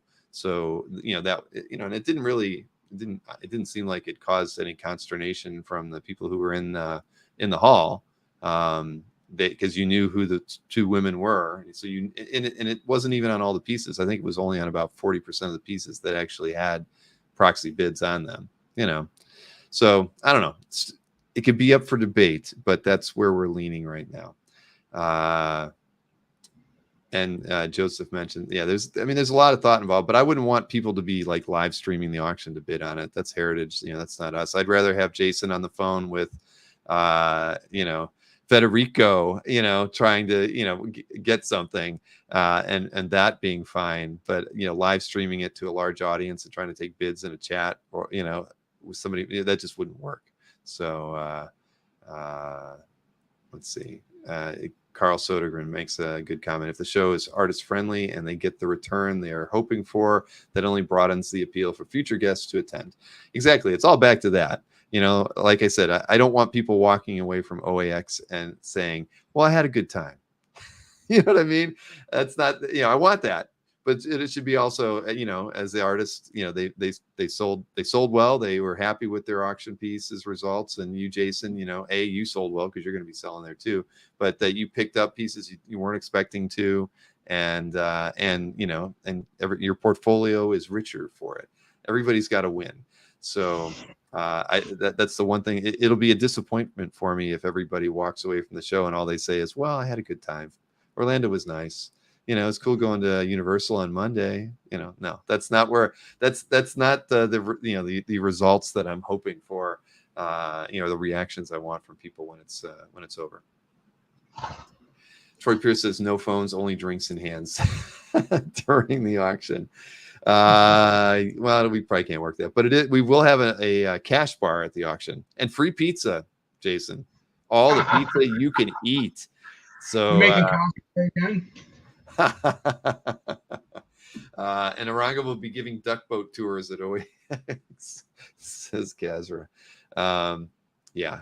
Anyway, all right. So there you have it. I mean, we'll be looking at, Kazra's in the chat. He can answer any other OAX related questions. But it's a good question, though, Jason. It's something that we just want it to be successful for everybody. But I know that the pieces are going to be good. I've got a pair of artists that are working together on a piece that I think people are going to be really excited about. I'm excited about it. I came up with the idea and the pairing, and they both agreed to do it.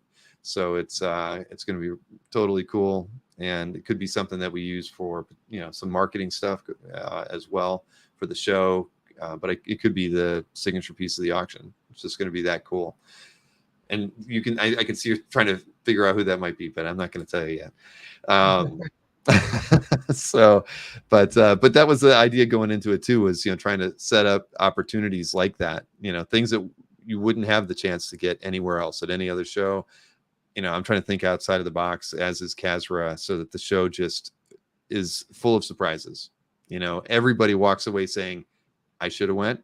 I got to go next year. So, how do you achieve all that? Well, I mean, it remains to be seen that we can pull it off, but I think it's going to work well. And what does Joseph say? Will you guys look to schedule OA next year later and not in January, February, as those 2 months are rough for some clients and disposable dollars? I don't know. You mean because of tax season and all that? I don't know. I mean, I know that, well, that's could be part of the reason why con season really starts in April, after, accountants can actually free up their time and people know they have extra money. But, but at the end of the day, February 1st is CAF's anniversary. Part of the show is that it is a big party. That's why we have the reception on Friday night. So I can't, don't think I'd want to move it out of those months, because as soon as you start getting into March, April, you start infringing on the bigger shows. So I'd rather be at a time when it's away from that. And if it means a few accountants can't go, and I actually had someone who said their spouse is an accountant. I would have brought her, but she really just can't travel during tax season. Okay. Well, I'm glad you're not, I'm glad he wasn't an accountant, right? Because he's going to come.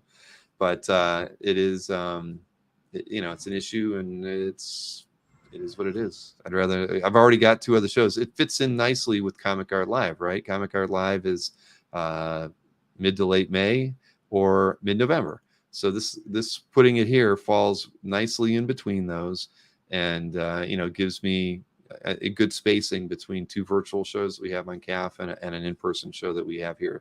So then that gives me the opportunity to eventually do something in August somewhere, whether it's in person or another virtual. But I'm not going to. I'm not going to try to think about an August show until we get OAX out of the way. What was the Black Viper Dorner is Morger's still making a Como-like con in Maui.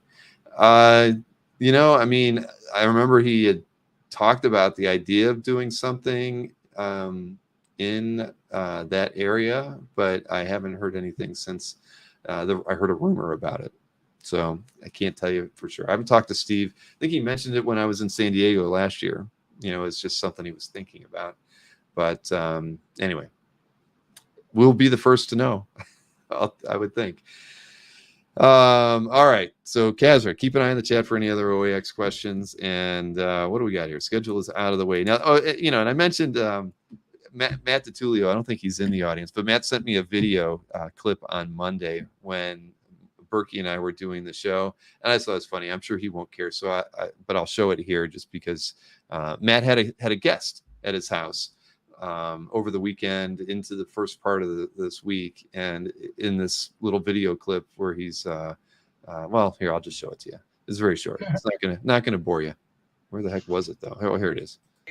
Sitting in the house,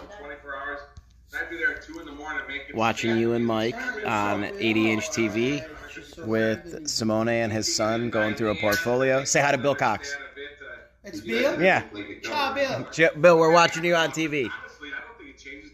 Maybe, hey. If it's an original step, because stats. Maybe we'll buy something. Who knows? We all know that he didn't. But thank you, Matt. That was nice to see Simone hanging out at your house, watching me on the big 80-inch TV. Do you watch the show on an 80-inch TV, Jason? 60-inch. I usually watch it in the living room. Yeah. Sweet. The only problem with it on the big screen is when hot grab, you're a little bit behind. Oh yeah, really? Yeah, the TV's always like 3 seconds behind my phone or right, because there's something with the Wi-Fi or something. Huh. Interesting. Well, I'm not going to highlight that comment, Jeffrey, but that's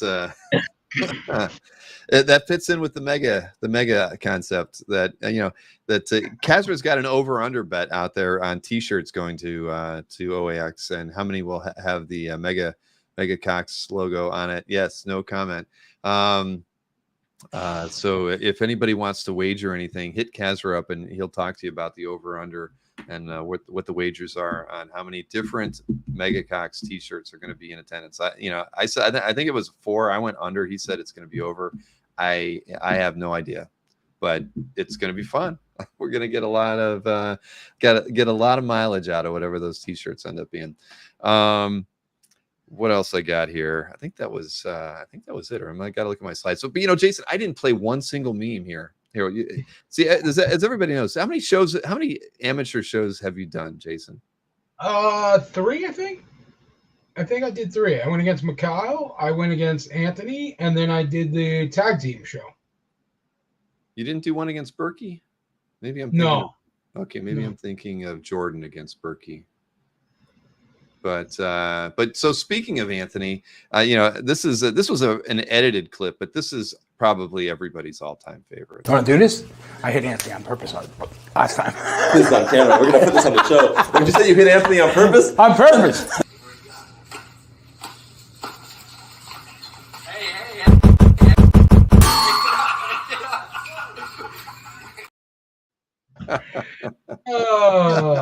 Because you have to watch closely, but Anthony is literally rubbing his glove in Jason's face. He deserved that punch. So and Anthony, if you're watching, you earned that one, buddy. But yeah, that was a good one. I definitely I love that. But as good as that one is, there's still this one, which is a virtual classic, and we've shown it a few times. Listen up, Wolverine. If you don't stop touching Gene, you and I are going to have words. What do you think about that?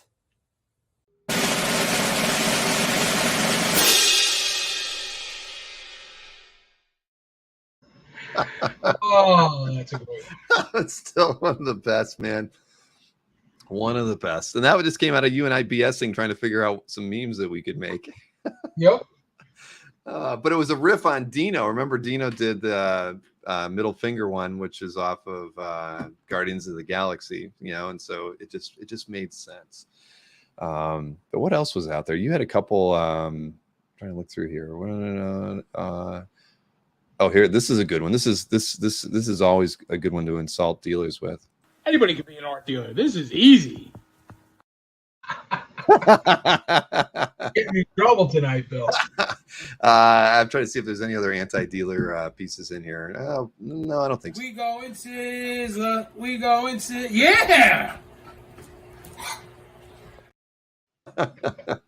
And the one that got a lot of oohs and ahs, I think, when it first played, in the first time that you were in an amateur show. Robin, if we don't start selling art, I'm going to replace you with a younger, hotter model.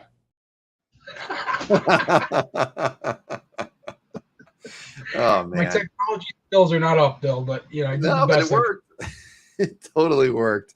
Yeah, they are classic, and we don't get to show them, anymore because you're not on the show all the time. But I look back on those. I mean, there's so many cool ones from that Dino did and Jordan did early on that we've never gotten to revisit in any way.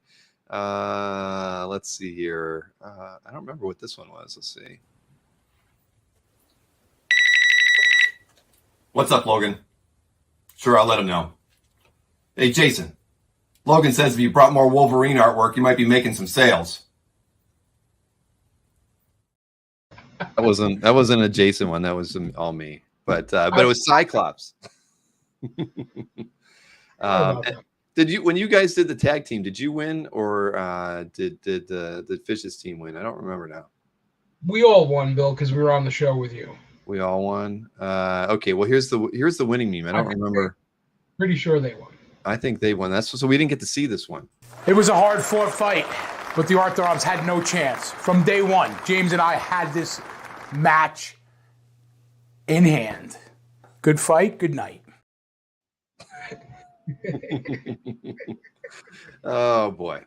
All right. So there's many more of those, but those are the only ones I loaded up in the studio tonight. So there you have it. You guys. All right. Scott Summers is the best leader of the X-Men they ever had.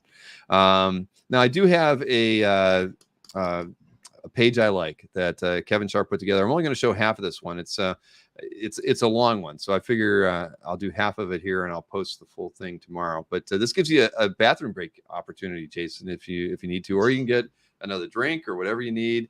But it's about 6 minutes, so just keep that in mind. If you got to get up and run around, to be back in that length of time. But again, thanks to Kevin for putting all these things together. This is one with Chris Cantwell. Writer, of course, definitely a different view on things, and it's about an artwork that has an X character in it, so it is actually fitting to have here tonight. I think James has a page or two from this book, but here we go. Let's go ahead and play half of this. You can see the rest of it tomorrow on the channel.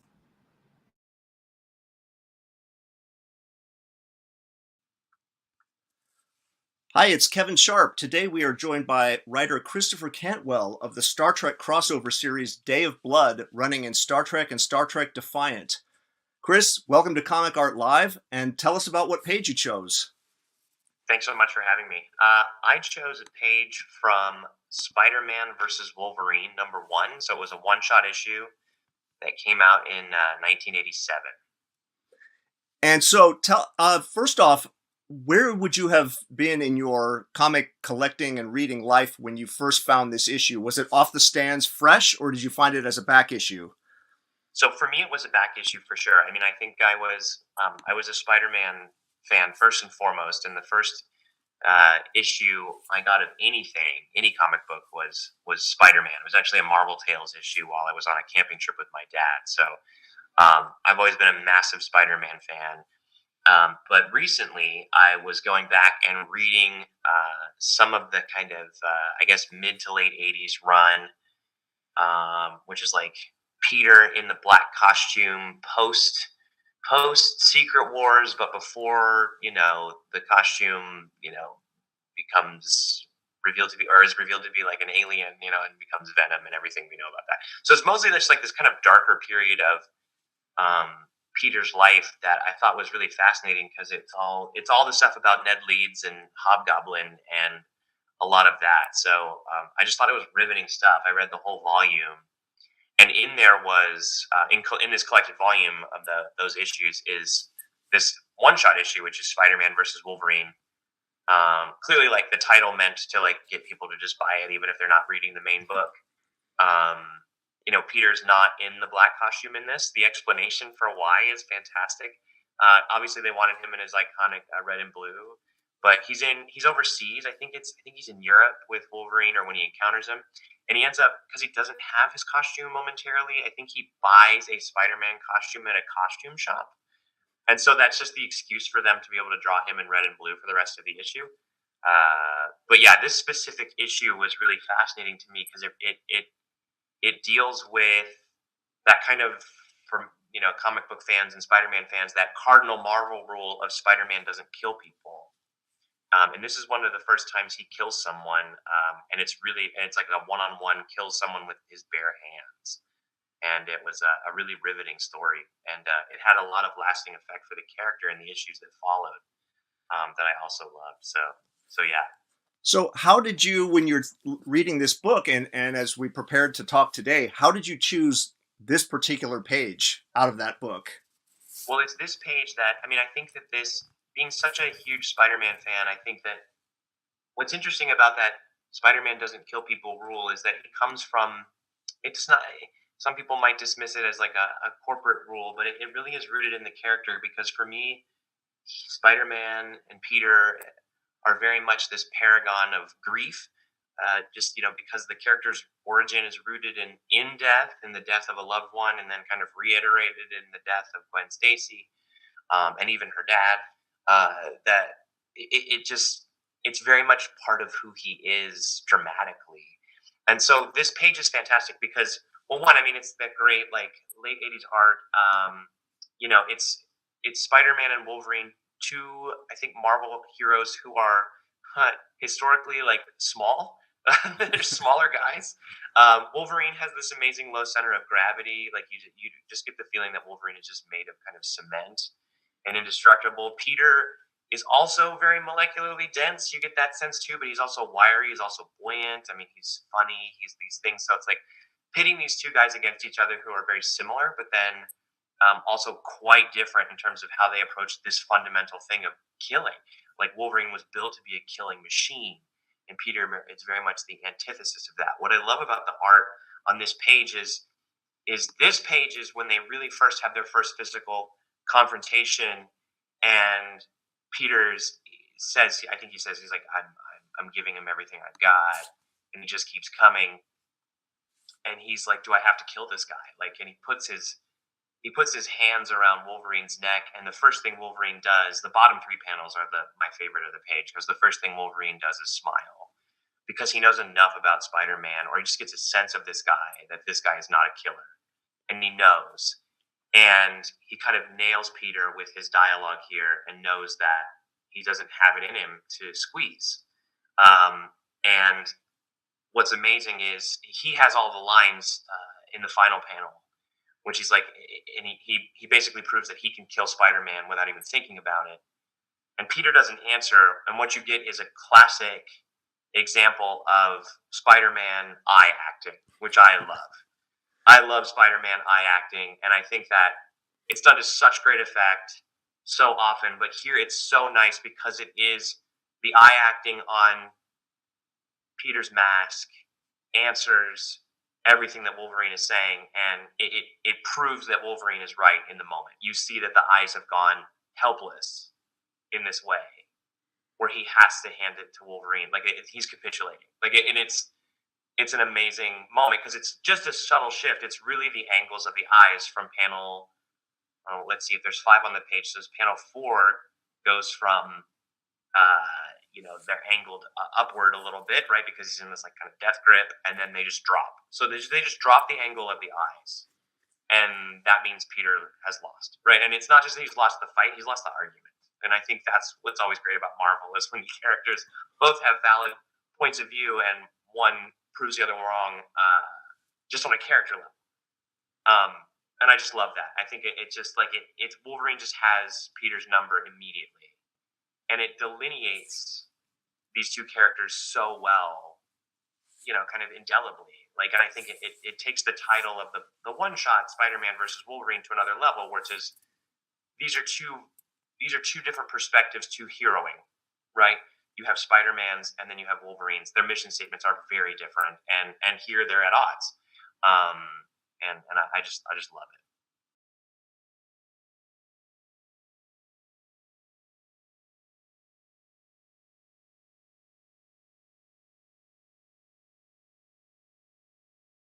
There you have it. So you get the rest of it tomorrow, and different perspective. Obviously, not an artist on that one. A writer kind of taking a view of the page a bit differently than we've had in the past, but still pretty cool. You never know which page people gravitate to. But I like the fact that he talked a lot about Marvel.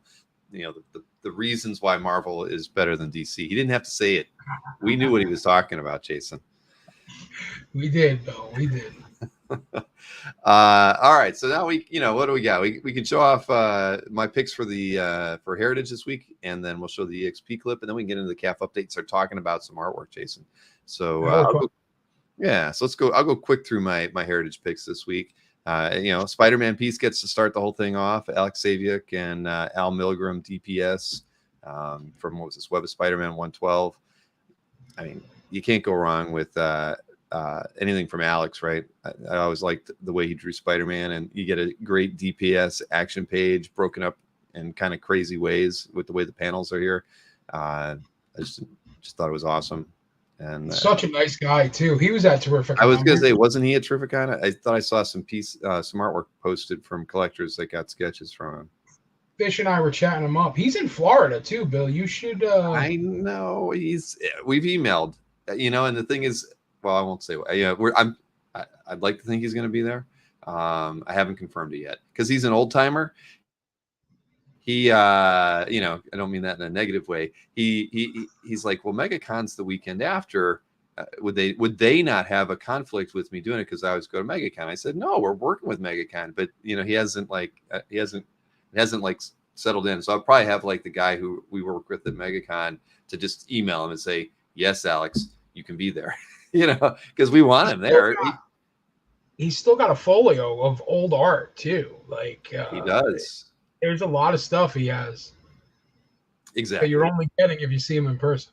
Right. And he's always sketching. And that's what, anybody who's going to show that wants to get a sketch. I mean, the more artists we have on the floor that are sketching, the better. And Alex, he likes to talk. He tells great stories.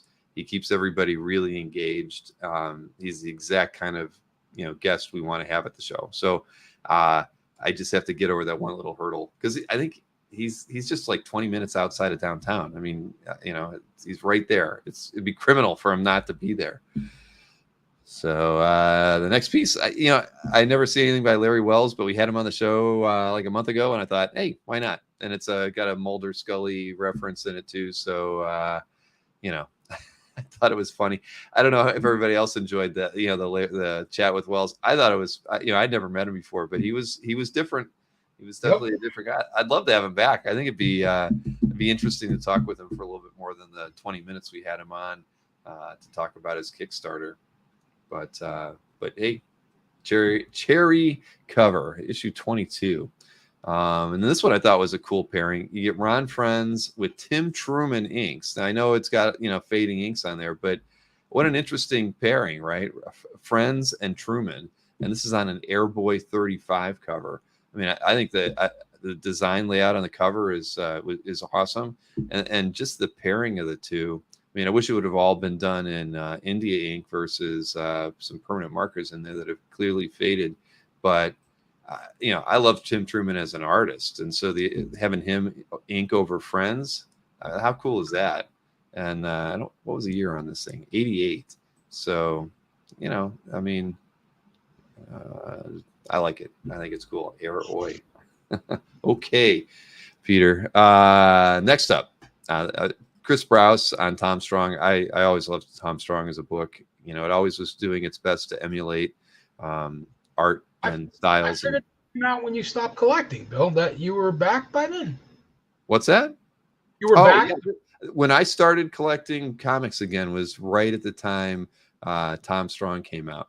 Okay. And so, I was like, I just love the stories. And I love the fact that, again, it's this classic 6-panel layout. They were trying to make things feel like they were from the 60s and the 70s, and the way they were telling the stories with characters that, interacted like they were from this, 60s or 70s storytelling. And then the artist kind of fell in the same sort of mode. I mean, that's what some of the homage covers from Tom Strong were emulating covers from early Marvel, right?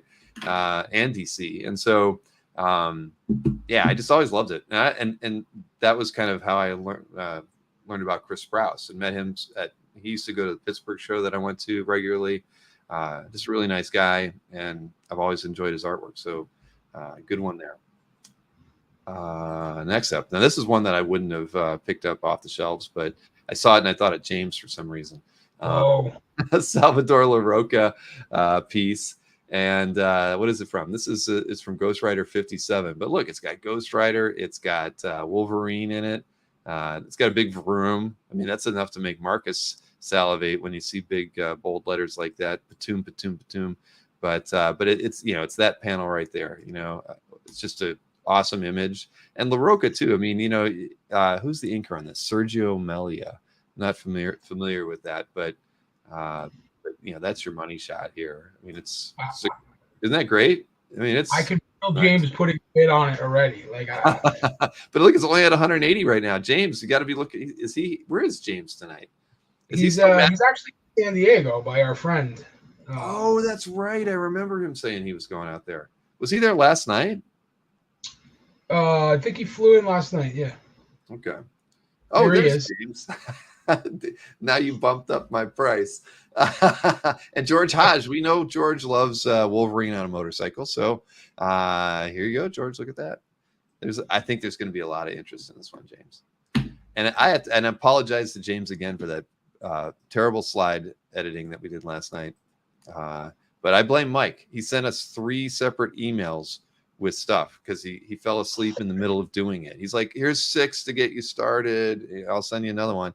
And he did change the price on it. But we'd already made the slide. He sent us on this first one. So anyway, sorry. This is Jeff Isherwood, and it's a fantastic piece. Doctor Strange throughout. I mean, look at this thing. It's awesome. Is it all Jeff? I think it might be Jeff inking too. But look at that, man. Yeah, I think it is. That's a really nice one, isn't it? Yeah, this is a keeper. If you're a Doc Strange fan, I mean, it's a nice page. And I've never owned anything by Jeff, but I've always liked his work. He was fun to chat. Where was he? I think he was at Heroes. I was talking to him for a while. He was at Heroes. Yep. He was telling me how he has to erase all the prices before he comes down from Canada, so don't bother him at the border. Yeah, that's funny. I mean, I know many of the art reps that go to Como, either hide their stuff off their website so people can't see what the prices of the stuff that they're carrying in hand, or similar things. Exactly. They do not want you to know what they have in hand. Then I had to do some DC stuff, so I picked a Nick Cardy piece. I always like Cardy stuff. I don't associate him, certainly. When I don't think about, I always think about him like drawing pretty faces, and so I really like that last panel with the chick. But this is from Brave and the Bold '91, so it is what it is. It's a page that Anthony should love, but it's Cardy. I like Cardy stuff. We've got the Dark Knight from Costa Rica. Welcome to the show. Now, last week I did pick a Dennis Cowan question cover, and there's another one in there this week, and I thought this one's better than the one I picked last week. So I was like, shoot, all right, I'm going to pick it again. I try not to pick the same artist week over week, but this is a great one, man. I mean, I've always loved Dennis's stuff. It's so it's like frenetic and sketchy, but I've always thought his style was cool. It's got a lot of bricks in it. Did I mention it first? Yeah, I'm first. The chat didn't get me. And to me, this is like a classic Marvel cover. That should be like Luke Cage holding the chains or something, right? I mean, how many Power Man and Iron Fist covers, were set up with this kind of a setup, right? As far as the scene. So, anyways, great piece, Dennis Cowan, question cover, issue 29. If you're a Tick fan, I almost thought about bidding on this and not highlighting it. And then I was like, screw it. How often do you get something by Ben Edlund and, anything. And I don't see his con sketches come up too often. And I saw this and I was going to bid on it and hide it. And then I was like, all right, I'll show it to everybody. But you get Sewer Urchin as well. I probably will still bid on this piece. I don't know if you're a fan of the Tick. I mean, and because I actually own about 3 or 4 published pieces, not by Ben though, from Tick stuff, because Maureen was a big fan of the Tick. So, anyways, how often do you see anything by Ben out there? And Marcus Spoon. Thank you, Marcus. Bid now while you have it open. Put your bid in. I could. Well, yeah. Look, it's already at $200. It's higher than that La Roca Ghost Rider piece. People know this is a rare piece, and I can tell you when I was looking at it earlier, it was only around 25 when I loaded it up. So yeah, that's going to go. I bet you it goes for. I'm going to say $700 right now.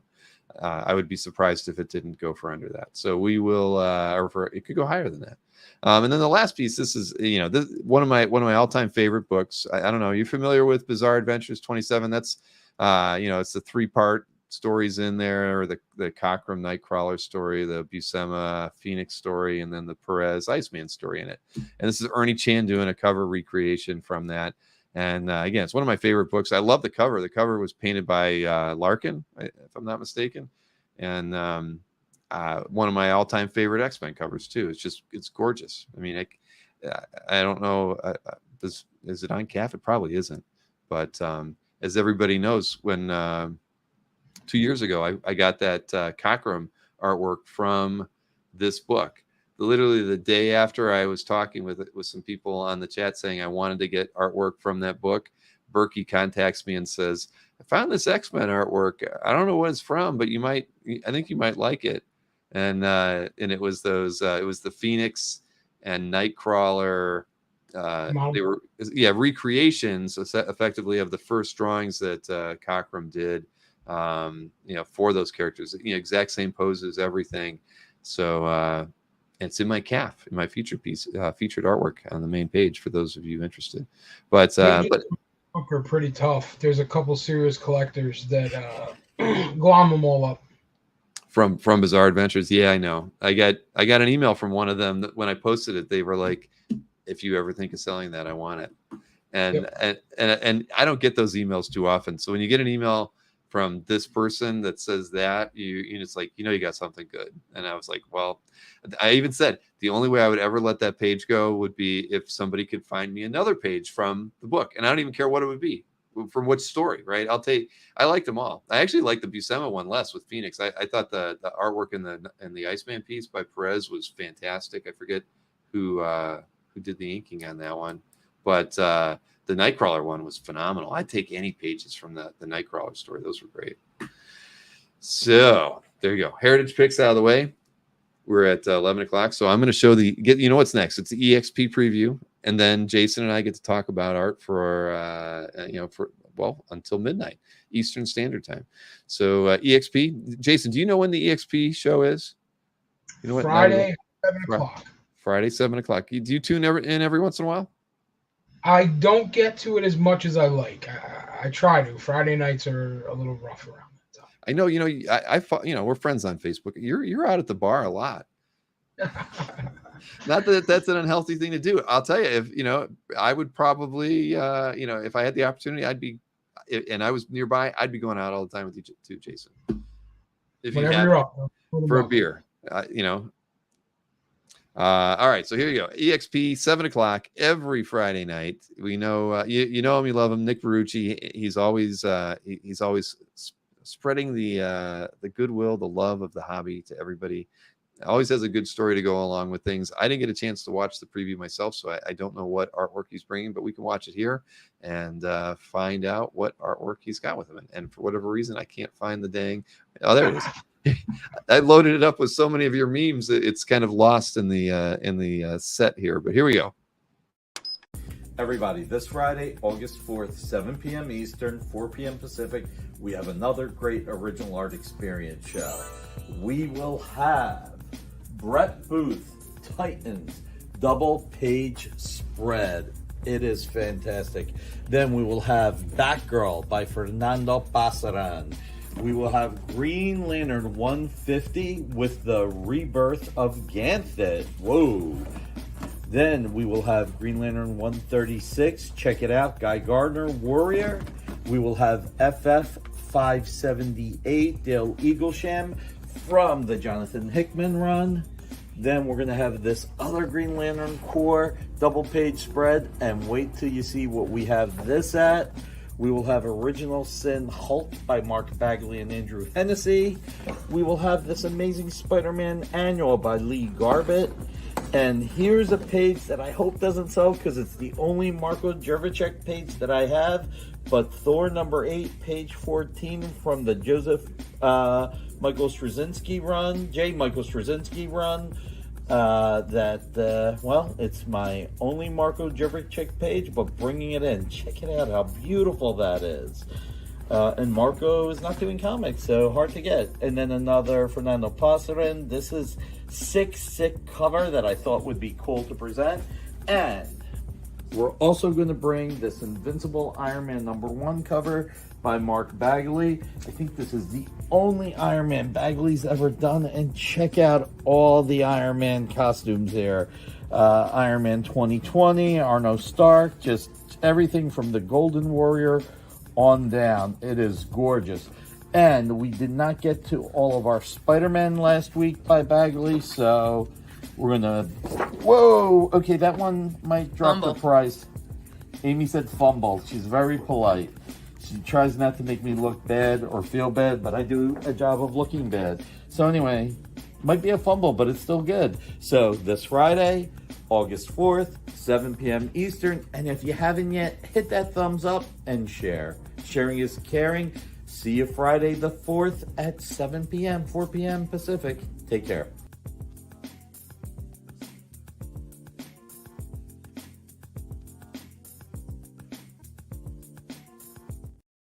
There you have it.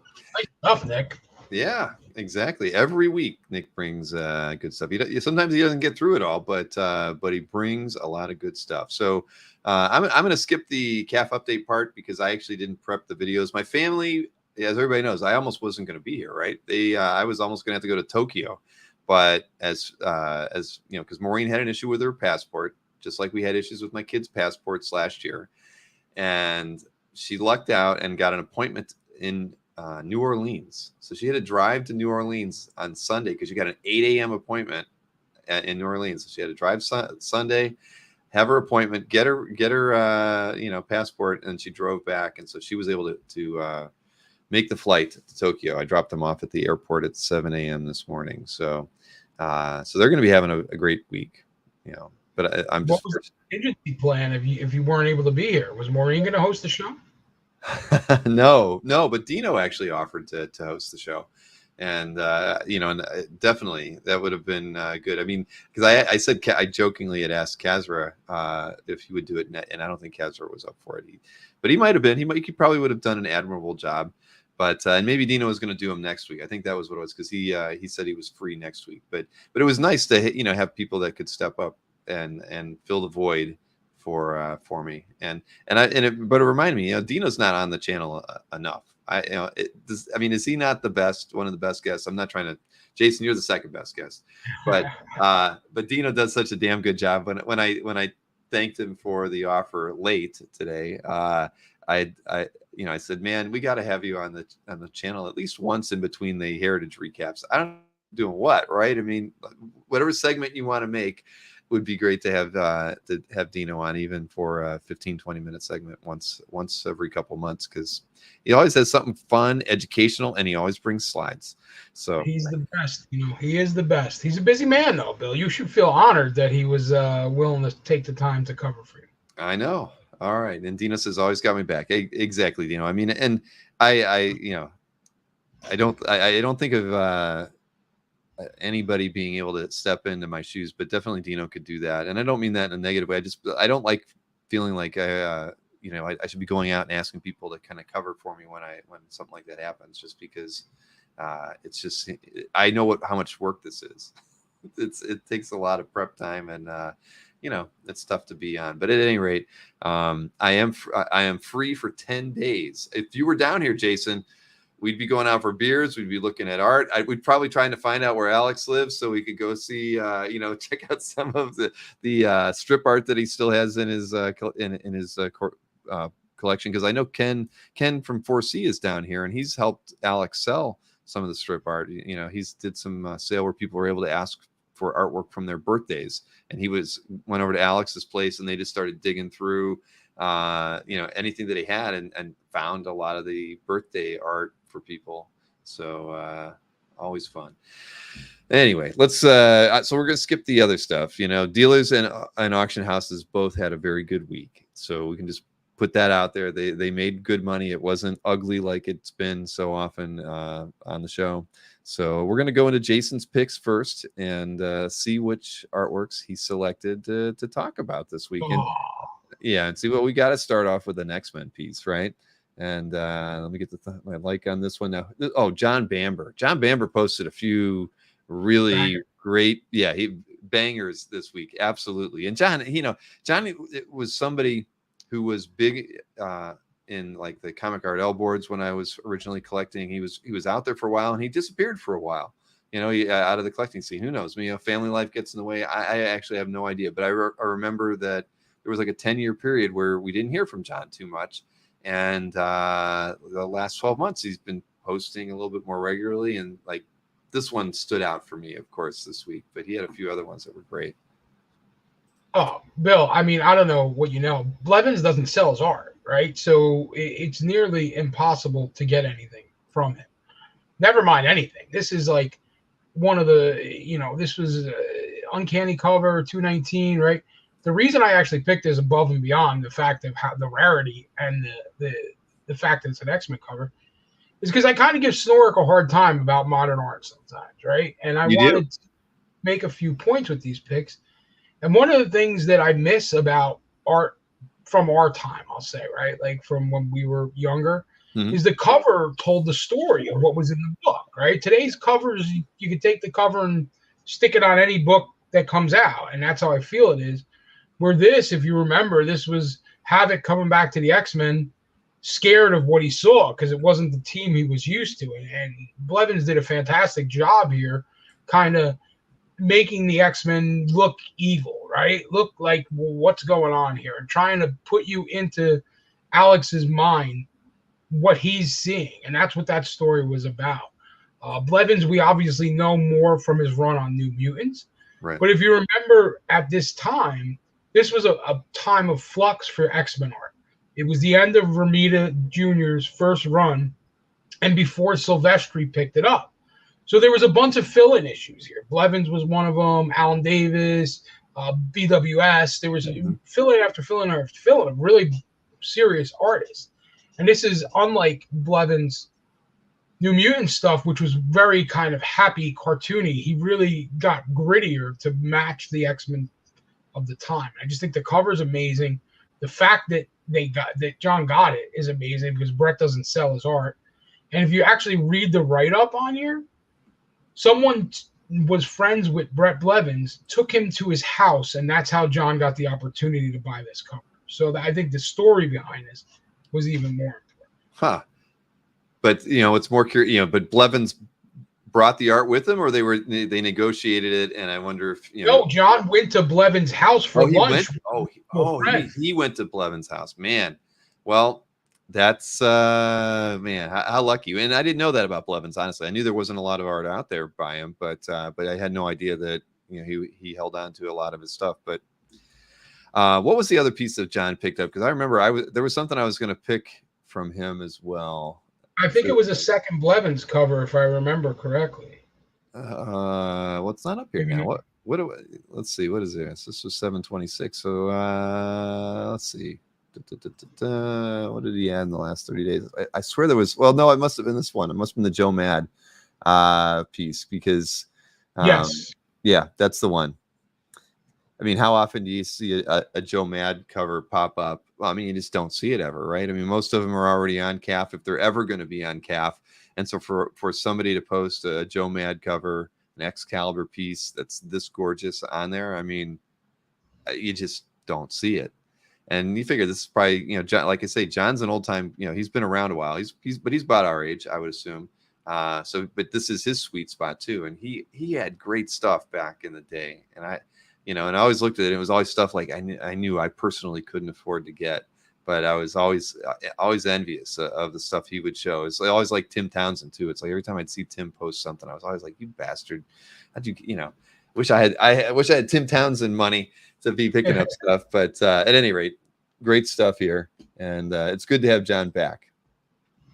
Now, we keep hearing a lot. Yeah, exactly. did Mannix do this on his own, or do you think that Marcus asked him to do this? So I don't know. I think Marcus had some input here, obviously, with his disdain for Cyclops. But I wanted to highlight this piece because everybody I spoke to that was at San Diego talked about Mannix, right? Mm-hmm. There was, and he's unpublished. Mannix hasn't been published that I know of, and he did have one Batman cover that I know of. Yeah, okay. I didn't know that. So even so, we're talking about somebody who's very limited published, and the pieces that were coming out of San Diego, like this one, are just incredible. His cartoony characters are what you may think about Mannix, but what I think about Mannix is the colors and the backgrounds and the imagination that goes into these pieces. And yes, Marcus may have led him, I want to beheaded Cyclops or whatever, but just the thought process behind it is just amazing. And piece after piece after piece that came out of San Diego, just one after the other kept topping them. And from everything that I've heard, the colors don't even get justice from the scans, right? Like I actually have a piece coming from Mannix. I'm waiting for it. A friend of mine picked it up there. He hasn't mailed it out yet to me, but I can't wait to see it because the colors, from what I understand, the use of color is just incredible. Like scroll up a little bit, Bill, away from Wolverine. Go to the top. I mean, look at the trees in the back, like trees and the rocks and like the shading of the Cyclops being used as a lantern. Like the use of colors, what he does and what he creates. And this is 6x9, right? This is this big. It's just it's magic what he's doing right now, and this was a perfect example. No, I agree. I mean, what is it? Jiggy always says that I picked up the first Mannix piece from in the U.S. because he first started repping him at I think like the 2021 Comic Art Live in May, and I'd seen he had like 2 pieces that he'd put in there. I'm like, holy crap, who is this guy? And they weren't even color pieces; they were just the black and white. And Wolverine I think is in it, and he's painted. He's in color, but he's very tiny in this big like tree scene. And it's like, this guy's amazing. I've never seen anything like it. I mean, he's like, and the thing is, but you go back and look at the published work that he has done, in the Philippines, and I don't recall. I remember it was like the number 12 was one of the last books that he had. But the way he draws those characters and the backgrounds and the scenes there, it's clear, this is his style. He's in love with it. And he's been doing it for years. That's why when he does, when he takes on doing, Marvel or DC characters or things that are, comic representative, he's got this long, it's not like he's new to this. He's been painting in this style for, 15 years or more, and it's so effortless. It's amazing to see a guy who has that much talent, and clearly, love for just doing the work. And I think we're just so lucky as collectors to have him interested in painting our characters, right? Because he could be doing almost anything he wants. I mean, I think he was a beloved storyteller with the things he was doing in the Philippines, and yeah, we're very lucky to have him just being interested in loving the same characters that we do, or we wouldn't be able to get artwork like this. So 2 things. Jiggy was watching earlier. If Jiggy's still watching, if and when there is an X-Men Mannix cover, Jiggy, that comes to me first, right? I want to make sure that's out there. And 2, I know Nick Barrucci's working. Nick, Mannix Red Sonja cover, he'll just go crazy with it. So we should definitely see about getting something done there. No, I'm with you there. I'd love to see a Mannix Red Sonja cover. And Mannix is going to be at OAX, everybody, too. So just keep that in mind. That will be his second U.S. appearance. So he was in San Diego. At least I think it's going to be his second. Jiggy can confirm or deny that. But Mannix definitely will be there as well. So, but yeah, I love his stuff. I mean, and Maureen was lucky enough to get that Jack Skellington piece that he did in the last mystery sketch. And it's unbelievable to see in person. I mean, I just love his stuff. Okay, so Mannix will be at OAX, but is he going to be any place else in the U.S. before OAX is the question. Bootlegging wanted to know if he'd be at New York City Comic Con. But now is this to slap Chris Snorek around? I mean, I know you were forced to pick this piece because it is so historic, but and Chris isn't here to, he's not even going to be in the chat because he's in the Keys enjoying life, but he's going to be mad when he sees this one. I hope he watches it on replay because I do give Snorek a hard time about picking Mignola. I love Mignola. I really do. I just think we need to vary up what's coming, what we're doing on these shows. But this page you can't pass up, right? And there's two reasons specifically why you can't pass it. Obviously, the historic piece, but I remember when I first read Hellboy, the design of Hellboy, what Mike came up with was just incredible, right? The horns being shaved down was just something that was so kind of mind-blowing when it first came out. So to see a piece with the full horns, they're very rare. And also I wanted to highlight this because we always want to show Mignola covers, right? Which Mignola is what I call like a movie poster cover, right? All of his covers look like they should be a movie poster, right? True. And that's a great way to do a cover. But Mignola's storytelling is fantastic too. And I think what he does on this page and accomplishes is something that we don't talk enough about when we are talking about like Mignola. I love panel pages. Everybody that knows me knows I love panel pages. That's because I love the medium. I love the comic book. The panel page is the meat and potatoes of it. And Mike Mignola can really tell a story with his art that is overlooked for these, movie poster type pinups that we always see.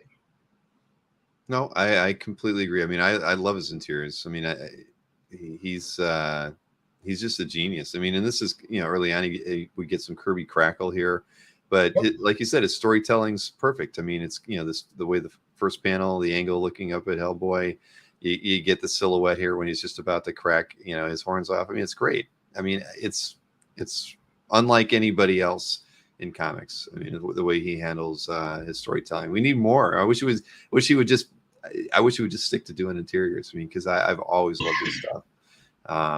But yeah, no, it's a brilliant piece, and I probably would have picked this one if you hadn't picked it, just because, and not to spite you, because it's just too important to pass up. Sometimes you get pieces like that you cannot pass them up even if you want to. Like picking that, I had to pick that Dennis Cowan piece, right? It's too good. It was better than the one I picked last week. Sometimes you got to right your wrongs. And I didn't even bother to check who is the owner of this one. Oh, Monty B. Well, we all know Monty has one hell of a calf gallery, so congrats to Monty on that one.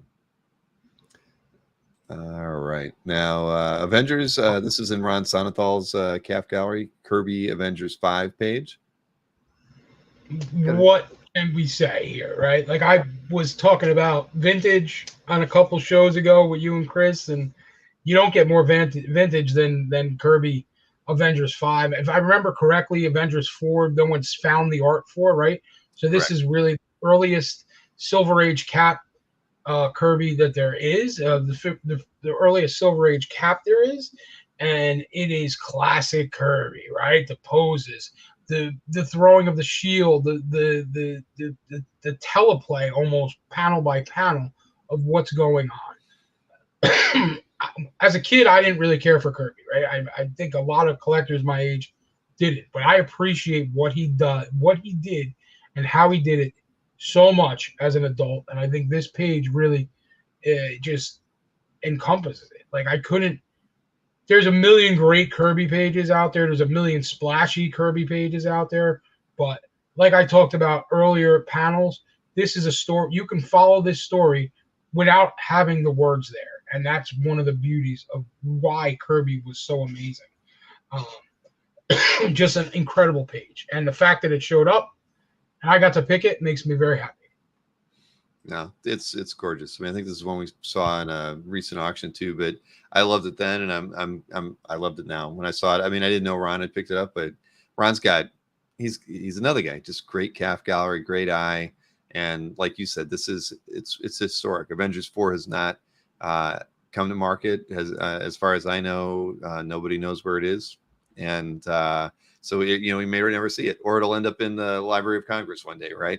Which is probably about where it should end up if it ever surfaced. But at the end of the day, no, great piece, and congrats to Ron for being the one to get this one. I mean, at times it's like, yeah, I'm sure he just knew this was the right page for him, and I love it, absolutely love it.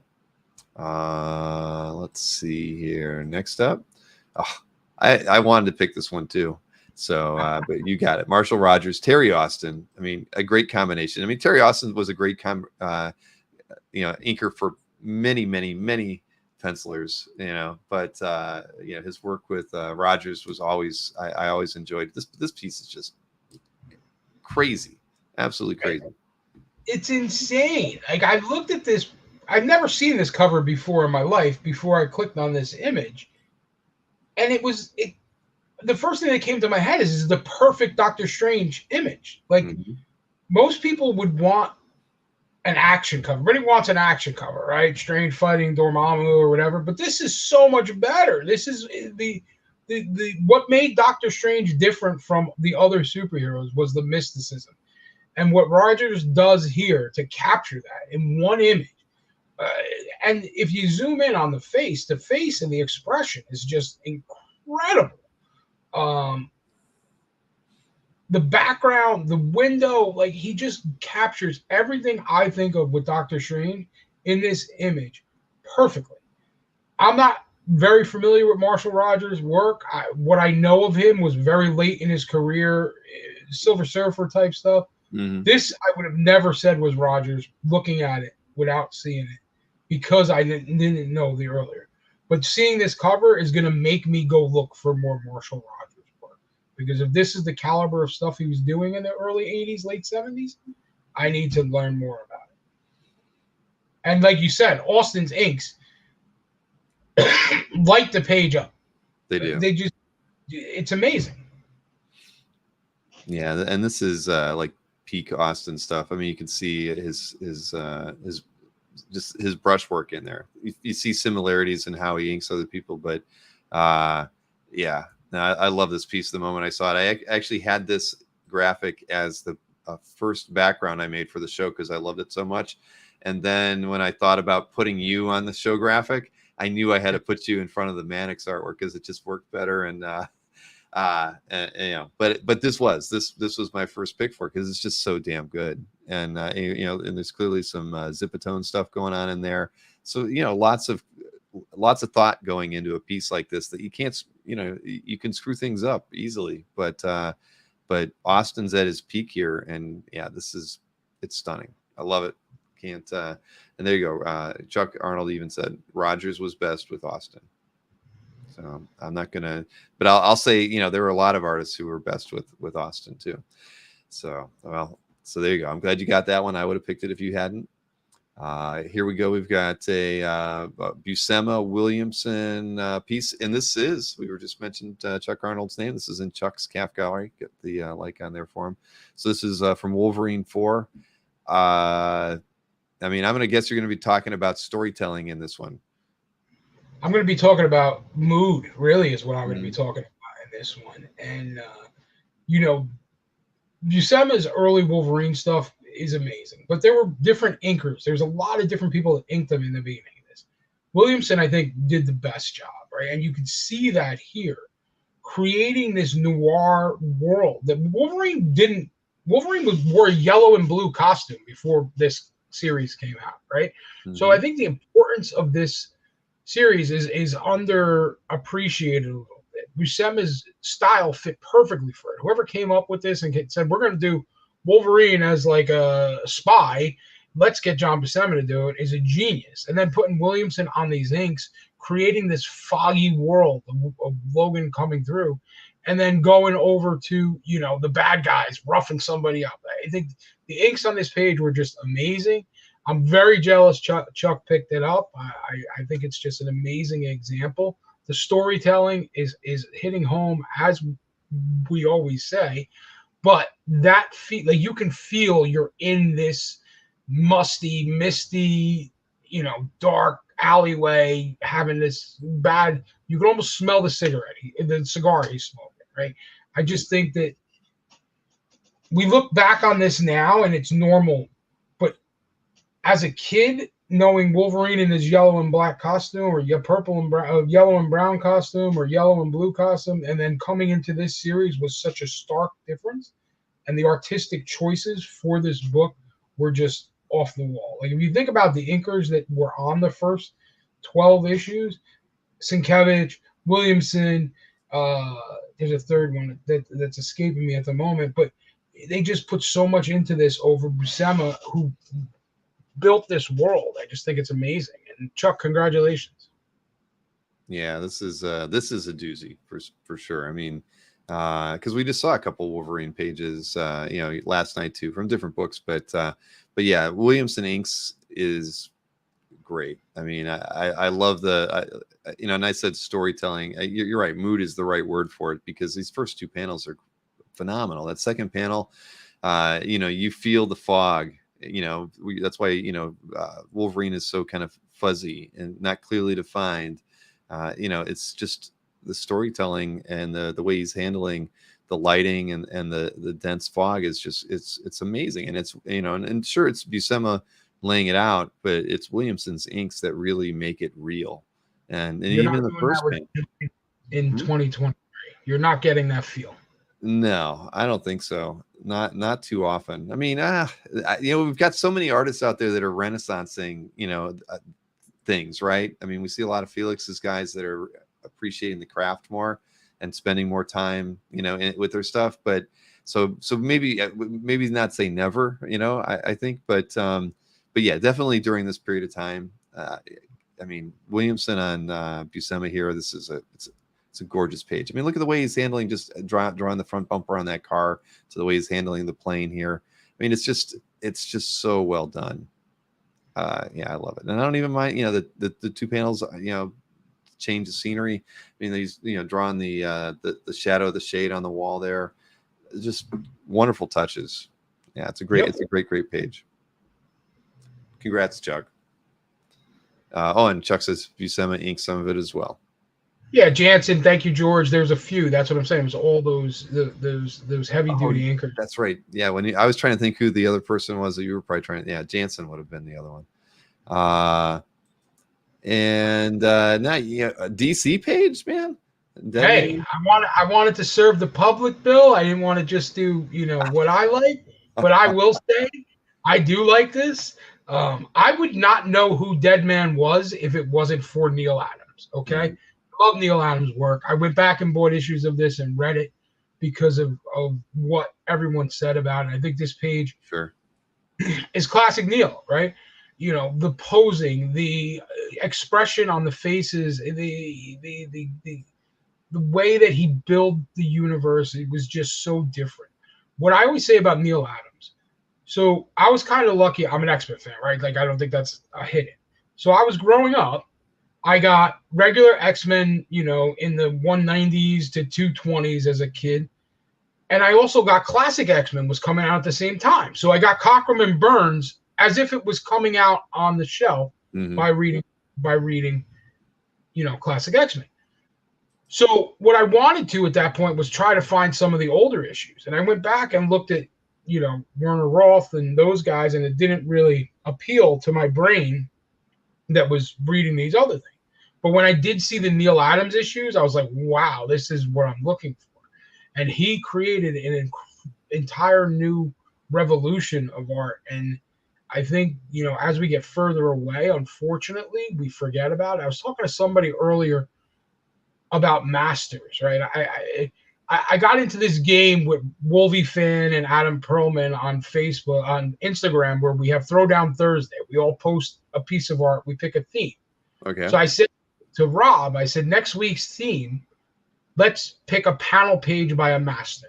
Okay. That's exactly what I said to him. And he was like, oh, you mean one of the Image founders? That's what he said to me. I said some of them would qualify. I agree, Rob, but I was thinking more Neil Adams, right? And that's what I think of, a master. And this page, for a character you and I would have no idea existed if it wasn't for Neil Adams, exemplifies everything we want to talk about, being a master.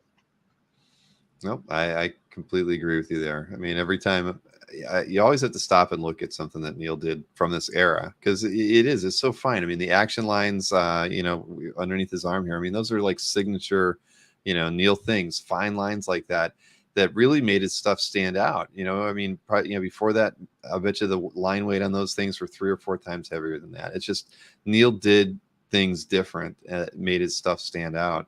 And all of it, so much of it is just in the brushwork and the way he handled the figure. There just wasn't anybody else like him, but everybody wanted to be like him after they saw his work, and that's in the interviews that we've done with like Cowan and Sienkiewicz, and everybody wanted to be able to draw like Neil because they knew how revolutionary his style was. I mean, wait, do you have a Neil Adams X-Men page? I think you do, don't you? Yeah, I hate you. I don't even know if I've ever seen one.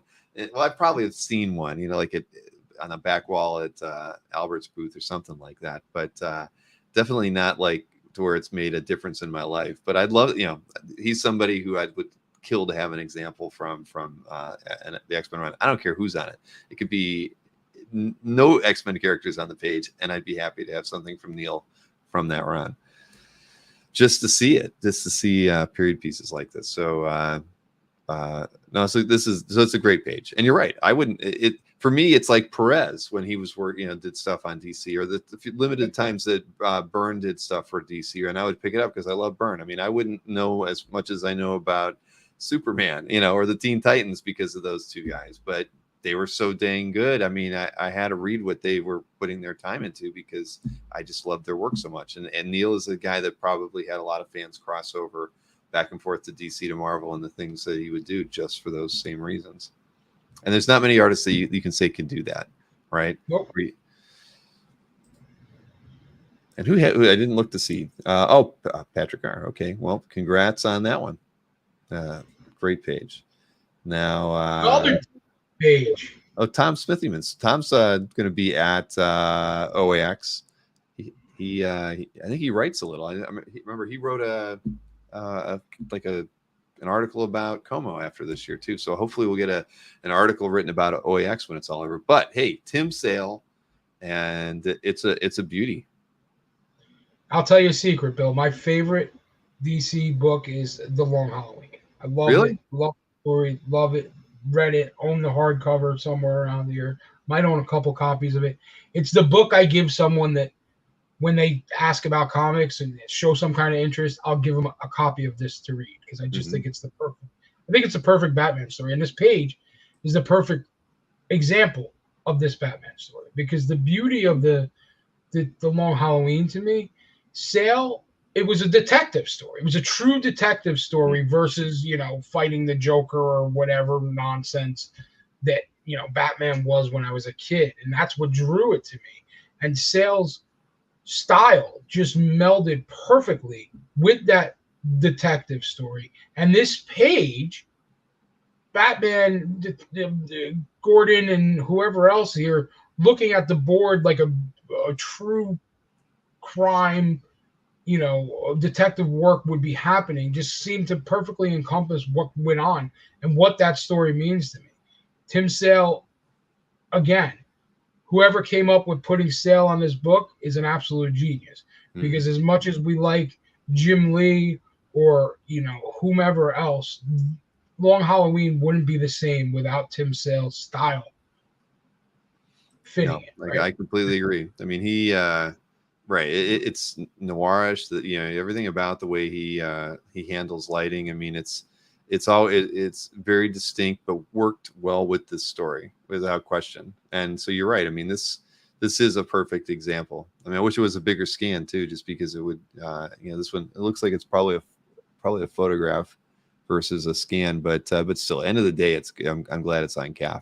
I might not have picked this one. I hate to say it, but it's the more I'm looking at it, the more I love it. Because you see like hints of, like Rizzo had to have looked at stuff like this and, borrowed things. I mean, it's just there. It's just such a smartly done piece. It's gorgeous. I mean, the more I'm looking at it, the more I love it. I love the lamp on the table. It's the little things like that, right? Right, exactly. I mean, it's crazy, but yeah, the more you look at it, those little subtle things, the papers on the table, behind Gordon. I mean, all of that stuff is, and it's funny, because outside of that, half of this thing is just graphic, right? Yeah. But everything else is just so smart, so well done. I mean, it's amazing. And it does. Peter Rose says, I need to read it again. I was just thinking the same thing. It makes me want to go back and read it too, because it was so good.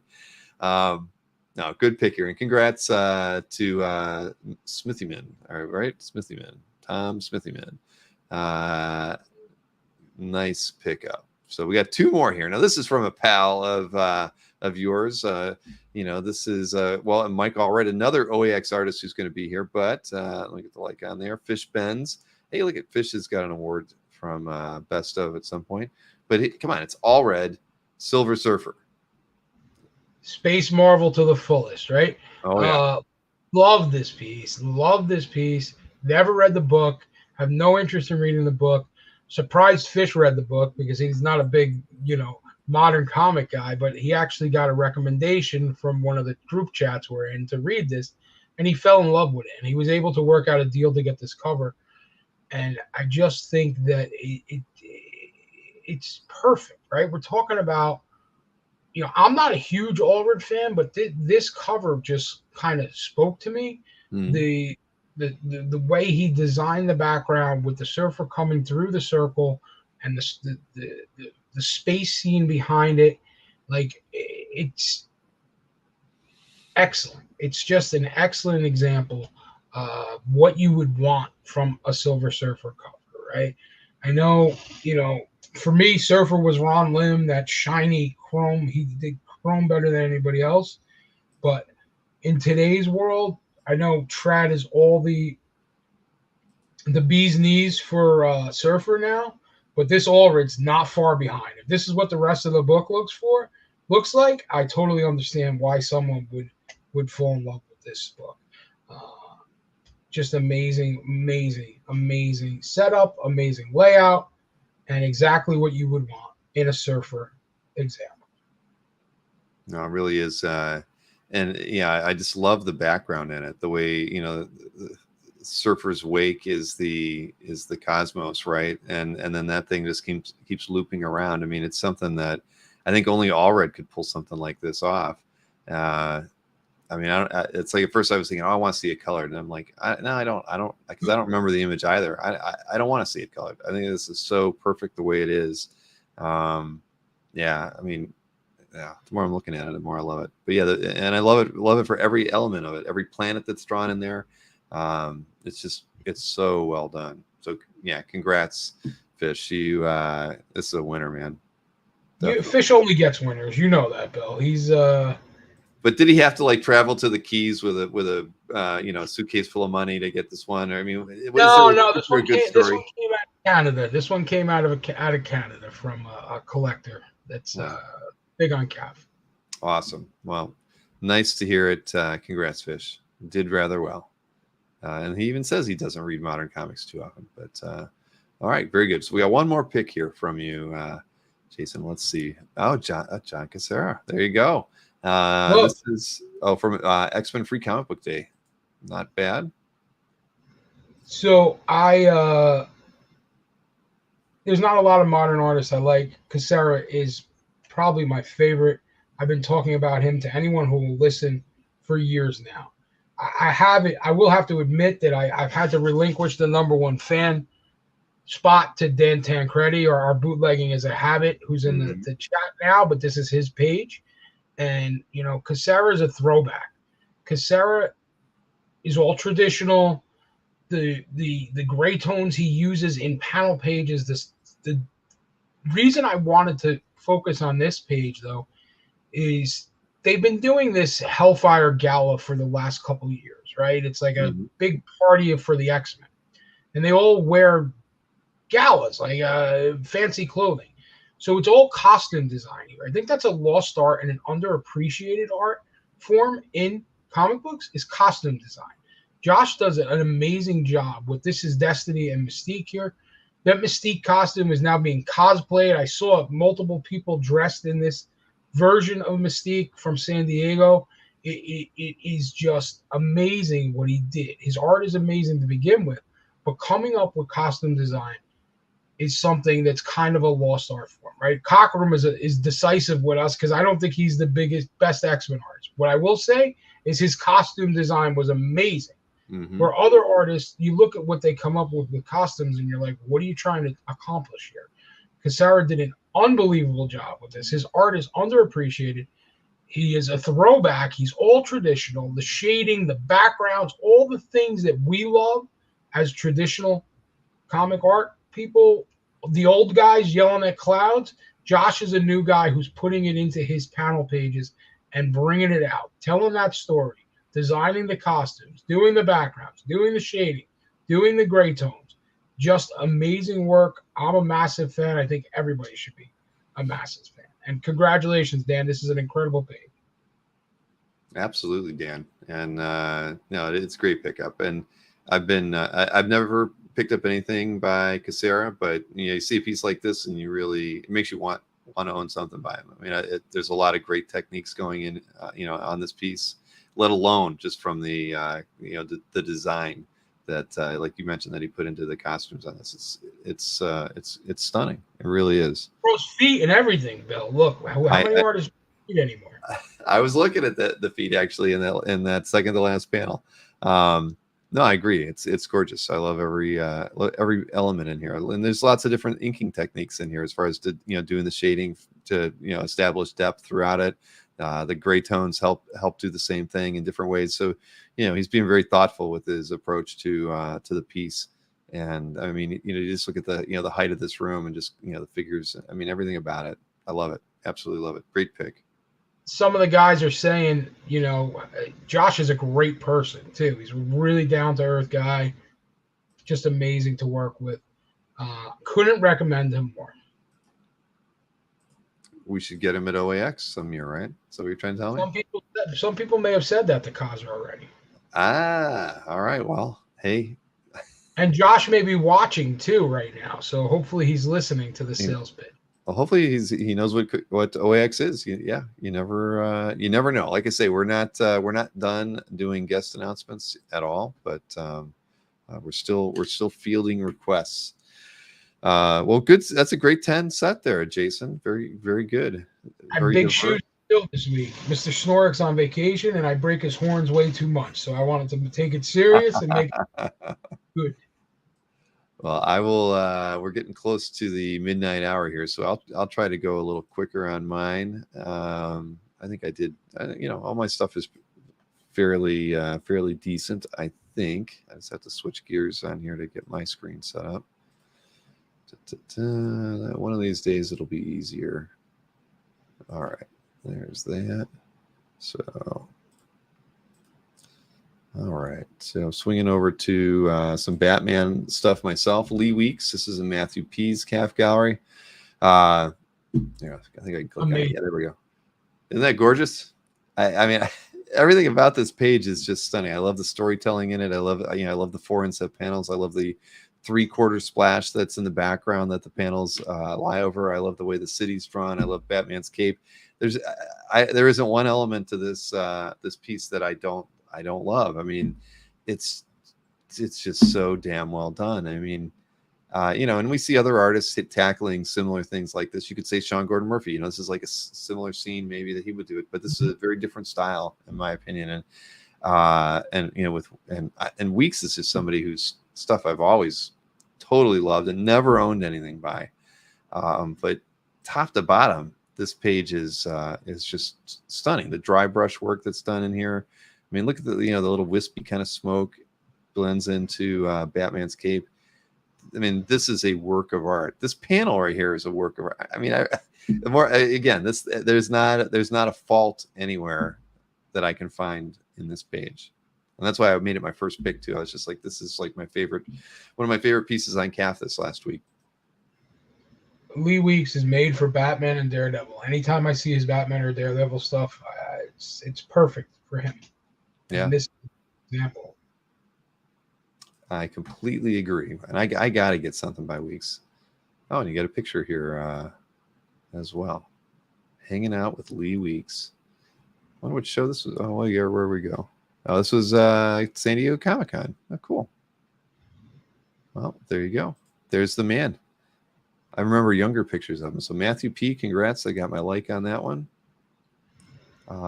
Next up, Giger. I mean, how often do you ever see this? Matt E. was posting some crazy stuff this week. He had a great Frazetta.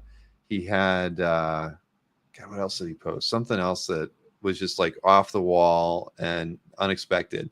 But there can't be more than 10 HR Giger pieces on CAF, right?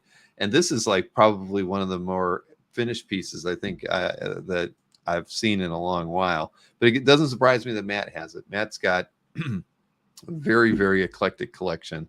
And again, everybody knows I have an affinity for sci-fi fantasy artwork. So to see illustration work like this appear on CAF, I'm happy. I'd love to see more, but the thing is, I just know a lot of comic art collectors don't venture into these areas. We buy artwork that Giger's influenced many different artists. So again, just having something cool like this, for me on CAF is like, it's like a dream come true to get to see stuff like this. Because as a kid growing up, with the Alien movie, and then you kind of learn a little bit about him and and the artwork that he did. You never think that you're ever going to see anything. I've never seen anything in person, but just to have the opportunity to see a finished piece like this is cool. And so I love the fact that a collector like Matt E., who does collect a lot of traditional comic art too, loves these genres and is willing to share that artwork on CAF.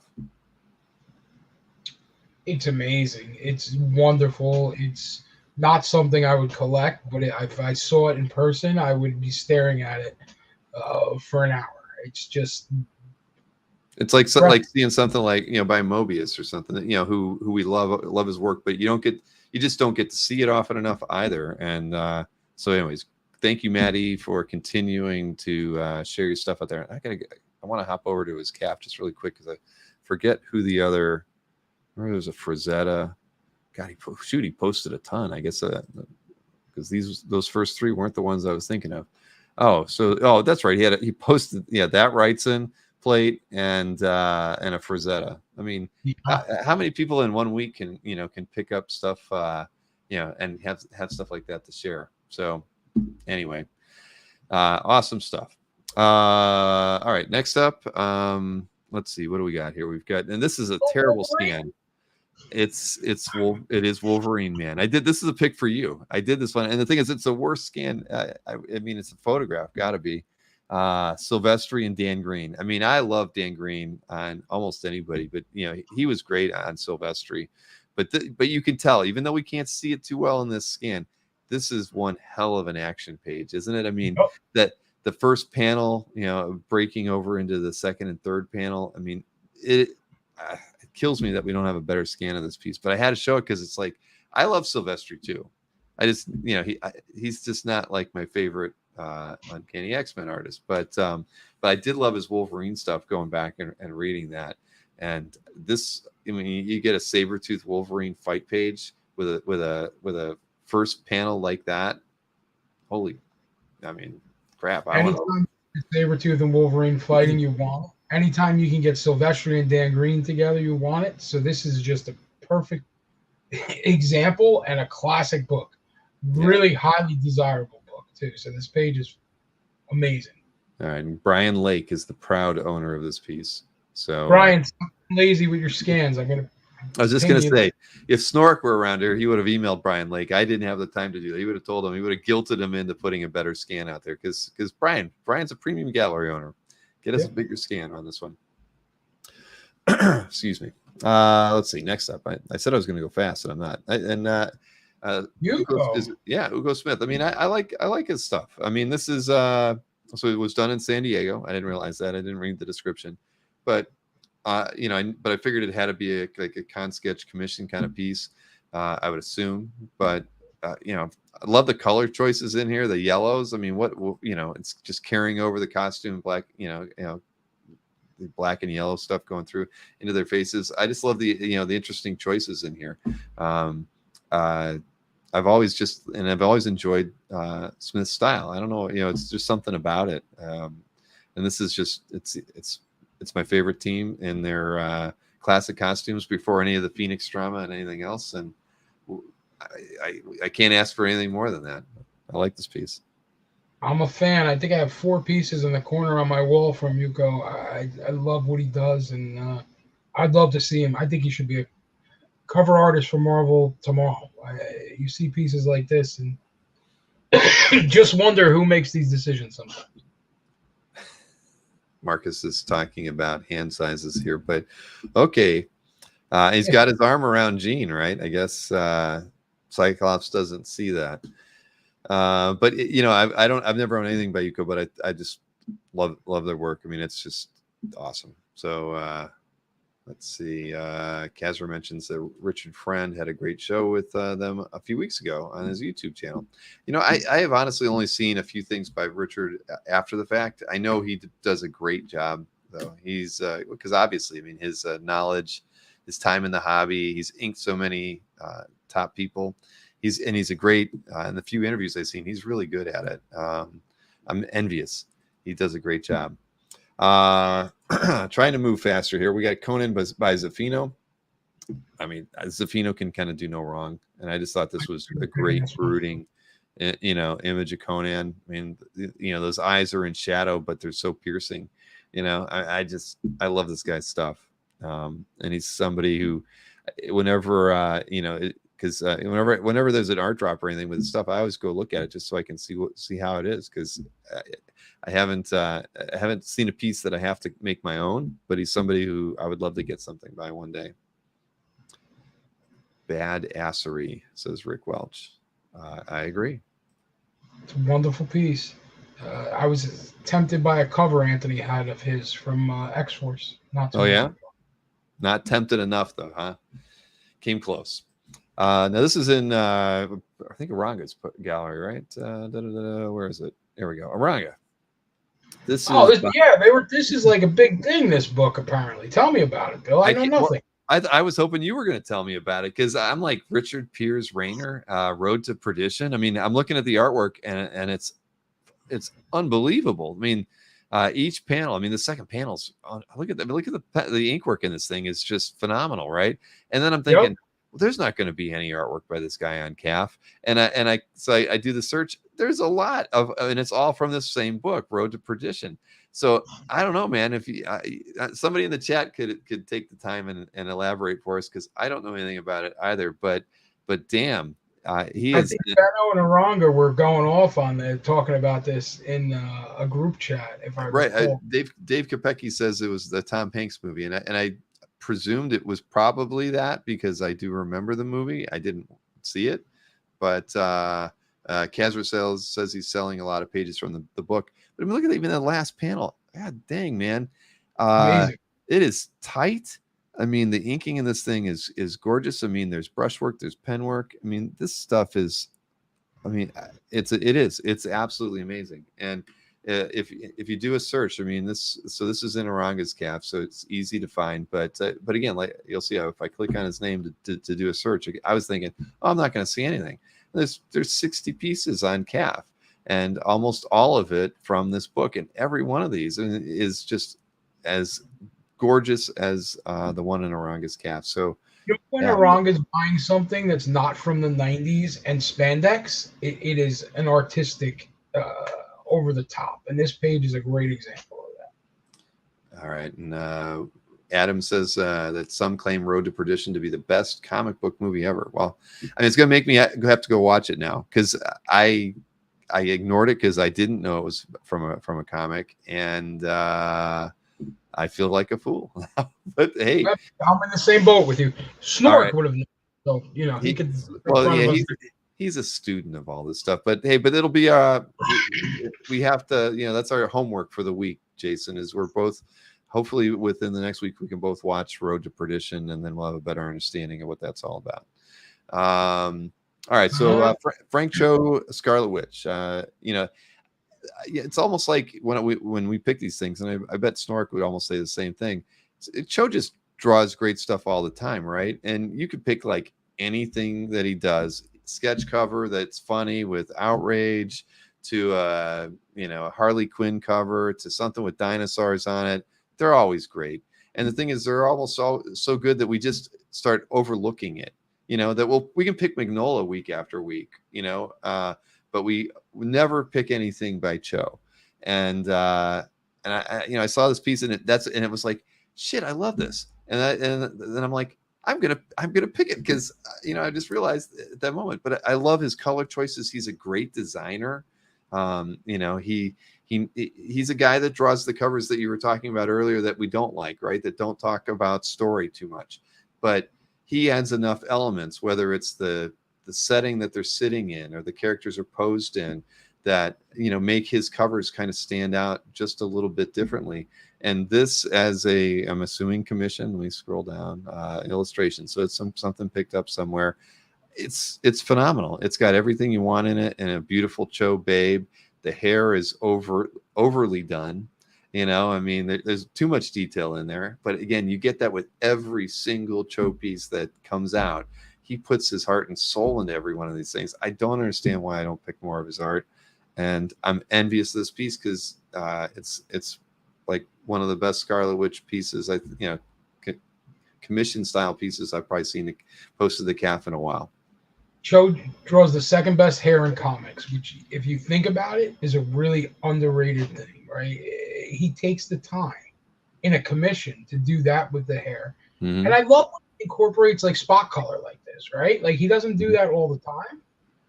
But I think it just brings so much out of it. It's an amazing piece. And you're right. Like we do overlook him because I tend to overlook him because I'm not a huge fan of his humor on his sketch covers. Some I see as funny. Some I think are just over the top, too far. And that's more of what you see than anything else. Mm-hmm. But something like this is just amazing. Right. And what's cool here, I mean, again, he's Scarlet Witch costume, figure, all black and white. The red he's using would normally be in her costume. So he's doing, he's really thinking about what he's doing there, and it's smart. I mean, he is a smart illustrator, designer, everything. And yeah, I mean, and he draws a very clean figure. I mean, at the end of the day, there's no wasted line there. Look at the face. I mean, he doesn't. He's not over rendering anything on there down to the eyebrows. So great stuff. Just a reminder that sometimes there's artists out there that we don't think enough about to talk about, but he's one. And I get you on the humor. Sometimes that's part of Frank's personality. I mean it comes through in everything. Rizzo, I mean, I did pick this before I saw your sale, but you can see the similar kind of punchy black and whites going on here. The lighting in that last face, last panel there. It's everything about it. I mean, I've never owned a Rizzo, and I'm frustrated. I don't know why, because they're not expensive, right? I mean, there's a lot of Rizzo art out there, and they're affordable, and they all kind of pack that same signature look and feel and stuff. And shit, this is a great page. The more I'm looking at it, I love it. Go buy one, Bill. Go click the button. Say yes. What's that? Go buy one if you don't have. I should go buy one. Well, his son, Nicholas, right? He's on CAF. I think he puts a lot of his stuff out there. But again, what a great page, right? And this is in Mario M's CAF gallery. But yeah, what am I waiting for, dude? I just said it's affordable. $500 or $600 if you can get a page like this. I mean, yeah, and it's back to the detail. These are the pages that we don't buy, and then 4 years from now, we were like, why didn't we buy it when they're $3,000 a page, right? Yes, exactly. No, I did swear a couple times tonight. You're right, Marcus. It is after midnight. I'll try not to do that. I guess I get a little bit more loose-lipped as the night goes on. But great. I mean, but you look at this and you can compare it to the Tim sale, and it's all the elements in here. It's the Cutty Shark bottle. It's the ashtray in the second to last panel. It's all the things that he adds that just adds that extra interest in the page. So, a great piece. Congrats to Mario for that one. Then this is over in George Hodge's CAF gallery. Tom Riley. we featured a few things by Tom Riley. I just love the storytelling in this piece. I love, Fury's in here. I didn't read this book, but I love the fact that Fury is basically kind of being stalked and hunted in his own way, and gets blasted right there at the end. So I just love the flow, of the piece, and Fury being unaware of his surroundings, even though he's like got to be one of the more ultra aware guys, around of anything. And so somebody who can outsmart him's got to be pretty damn devious, right, to be able to do that. So I loved it for that. I mean, the art's great too, but I just thought that was really fun. And and who knows what the writer wrote to the artist when he was just telling them what he wanted to see on this page, but it's the artist making unique decisions. I mean, even in this first panel, the villain's in front of him, then he's behind him, then he's above him, and it's just it's the artist that makes this thing happen. And it's back to all the reasons why we love sequential art, right, and storytelling. It's because the artist's eye and their approach to conveying what the writer wanted and telling that story. I mean, visually, this is just it's just a wonderful piece of art and great storytelling throughout. Two things on this. I'm not sure if George bought the whole book, but I know he posted a few of these pages already. So, George, you have a great eye. Congratulations. And the second thing, do you ever see when Steranko does those Fury little cards, right? Like just where he just draws like the face, but without that's any. What I see with Riley in that second to last panel, right? That's what it reminds me of. That little just partial face from Steranko. He pulled it off, and that's not easy to do.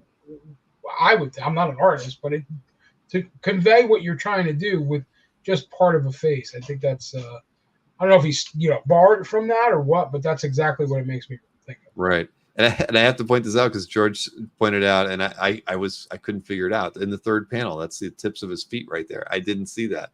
I looked at this art like 4 or 5 times, and I see it, and I'm like, where is the guy in that third panel? Maybe they didn't include it. Well, there they are, right there at the feet.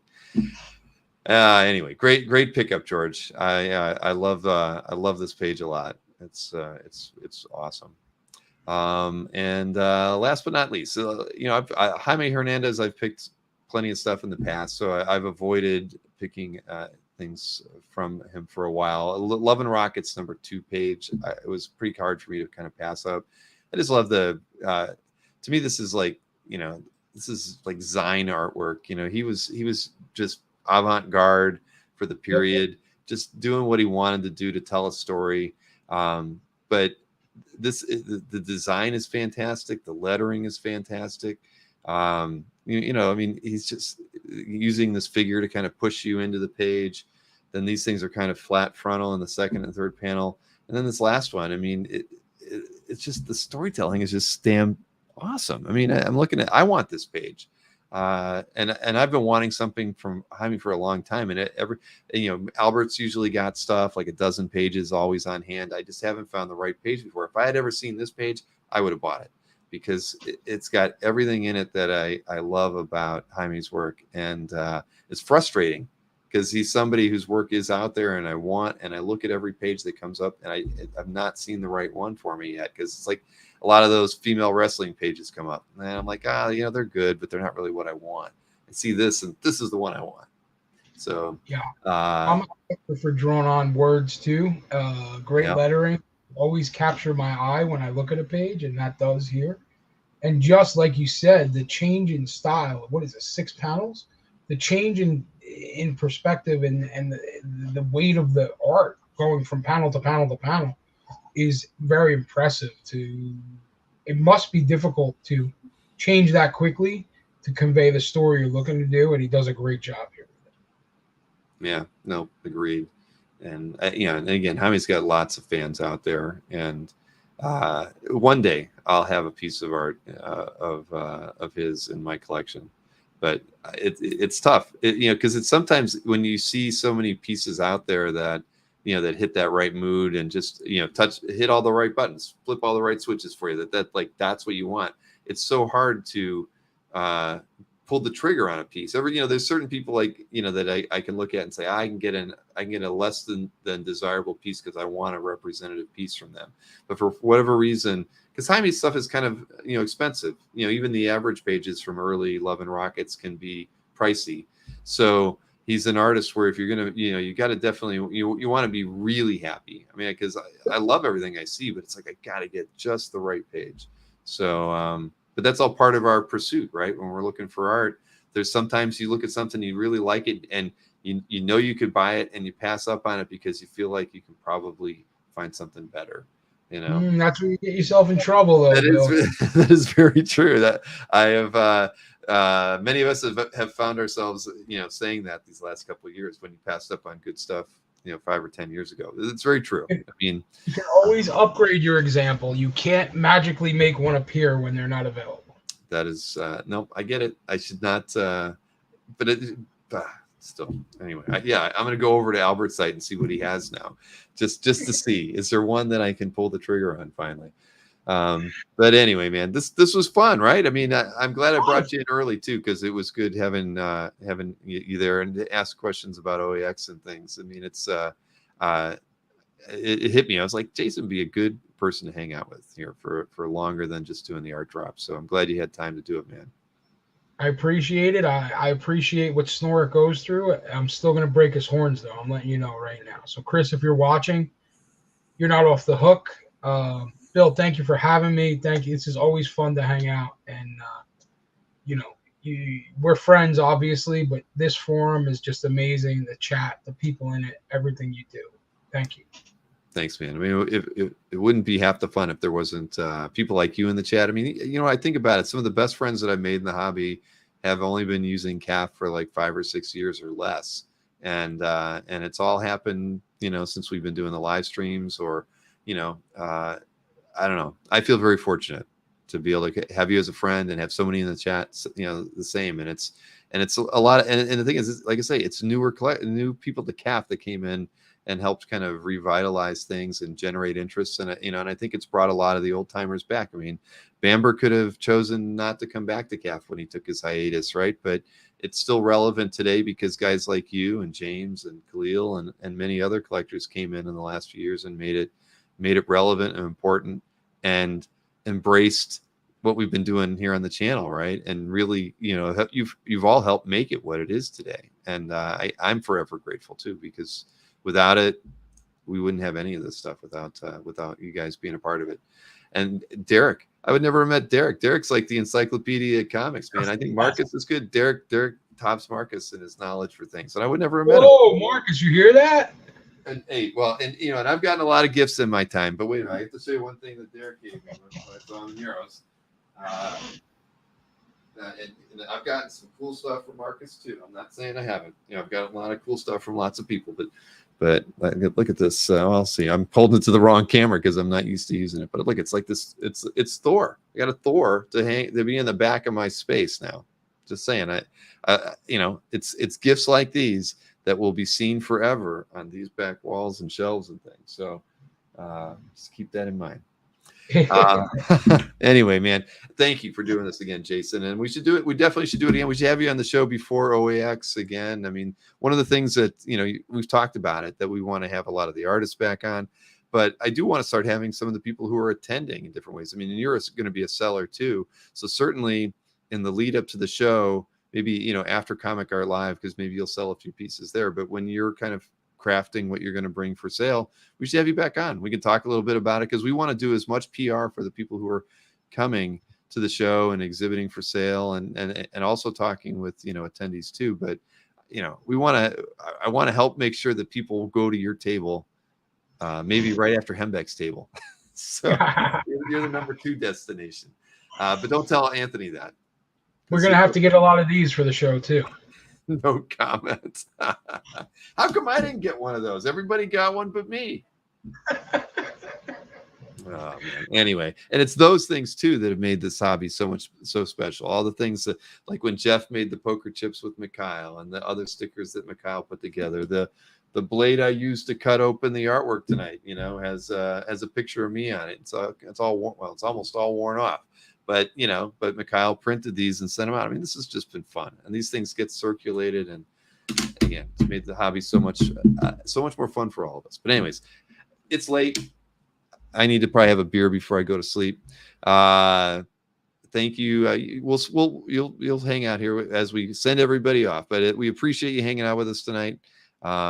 I am off. Well, we'll be off the air until next Monday when James has his sketchbook show. So I hope everybody has a great weekend and picks up some artwork. Is there any major shows this weekend?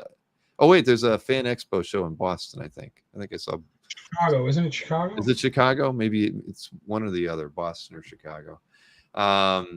So I expect to see a lot of artwork posted to CAF after this weekend.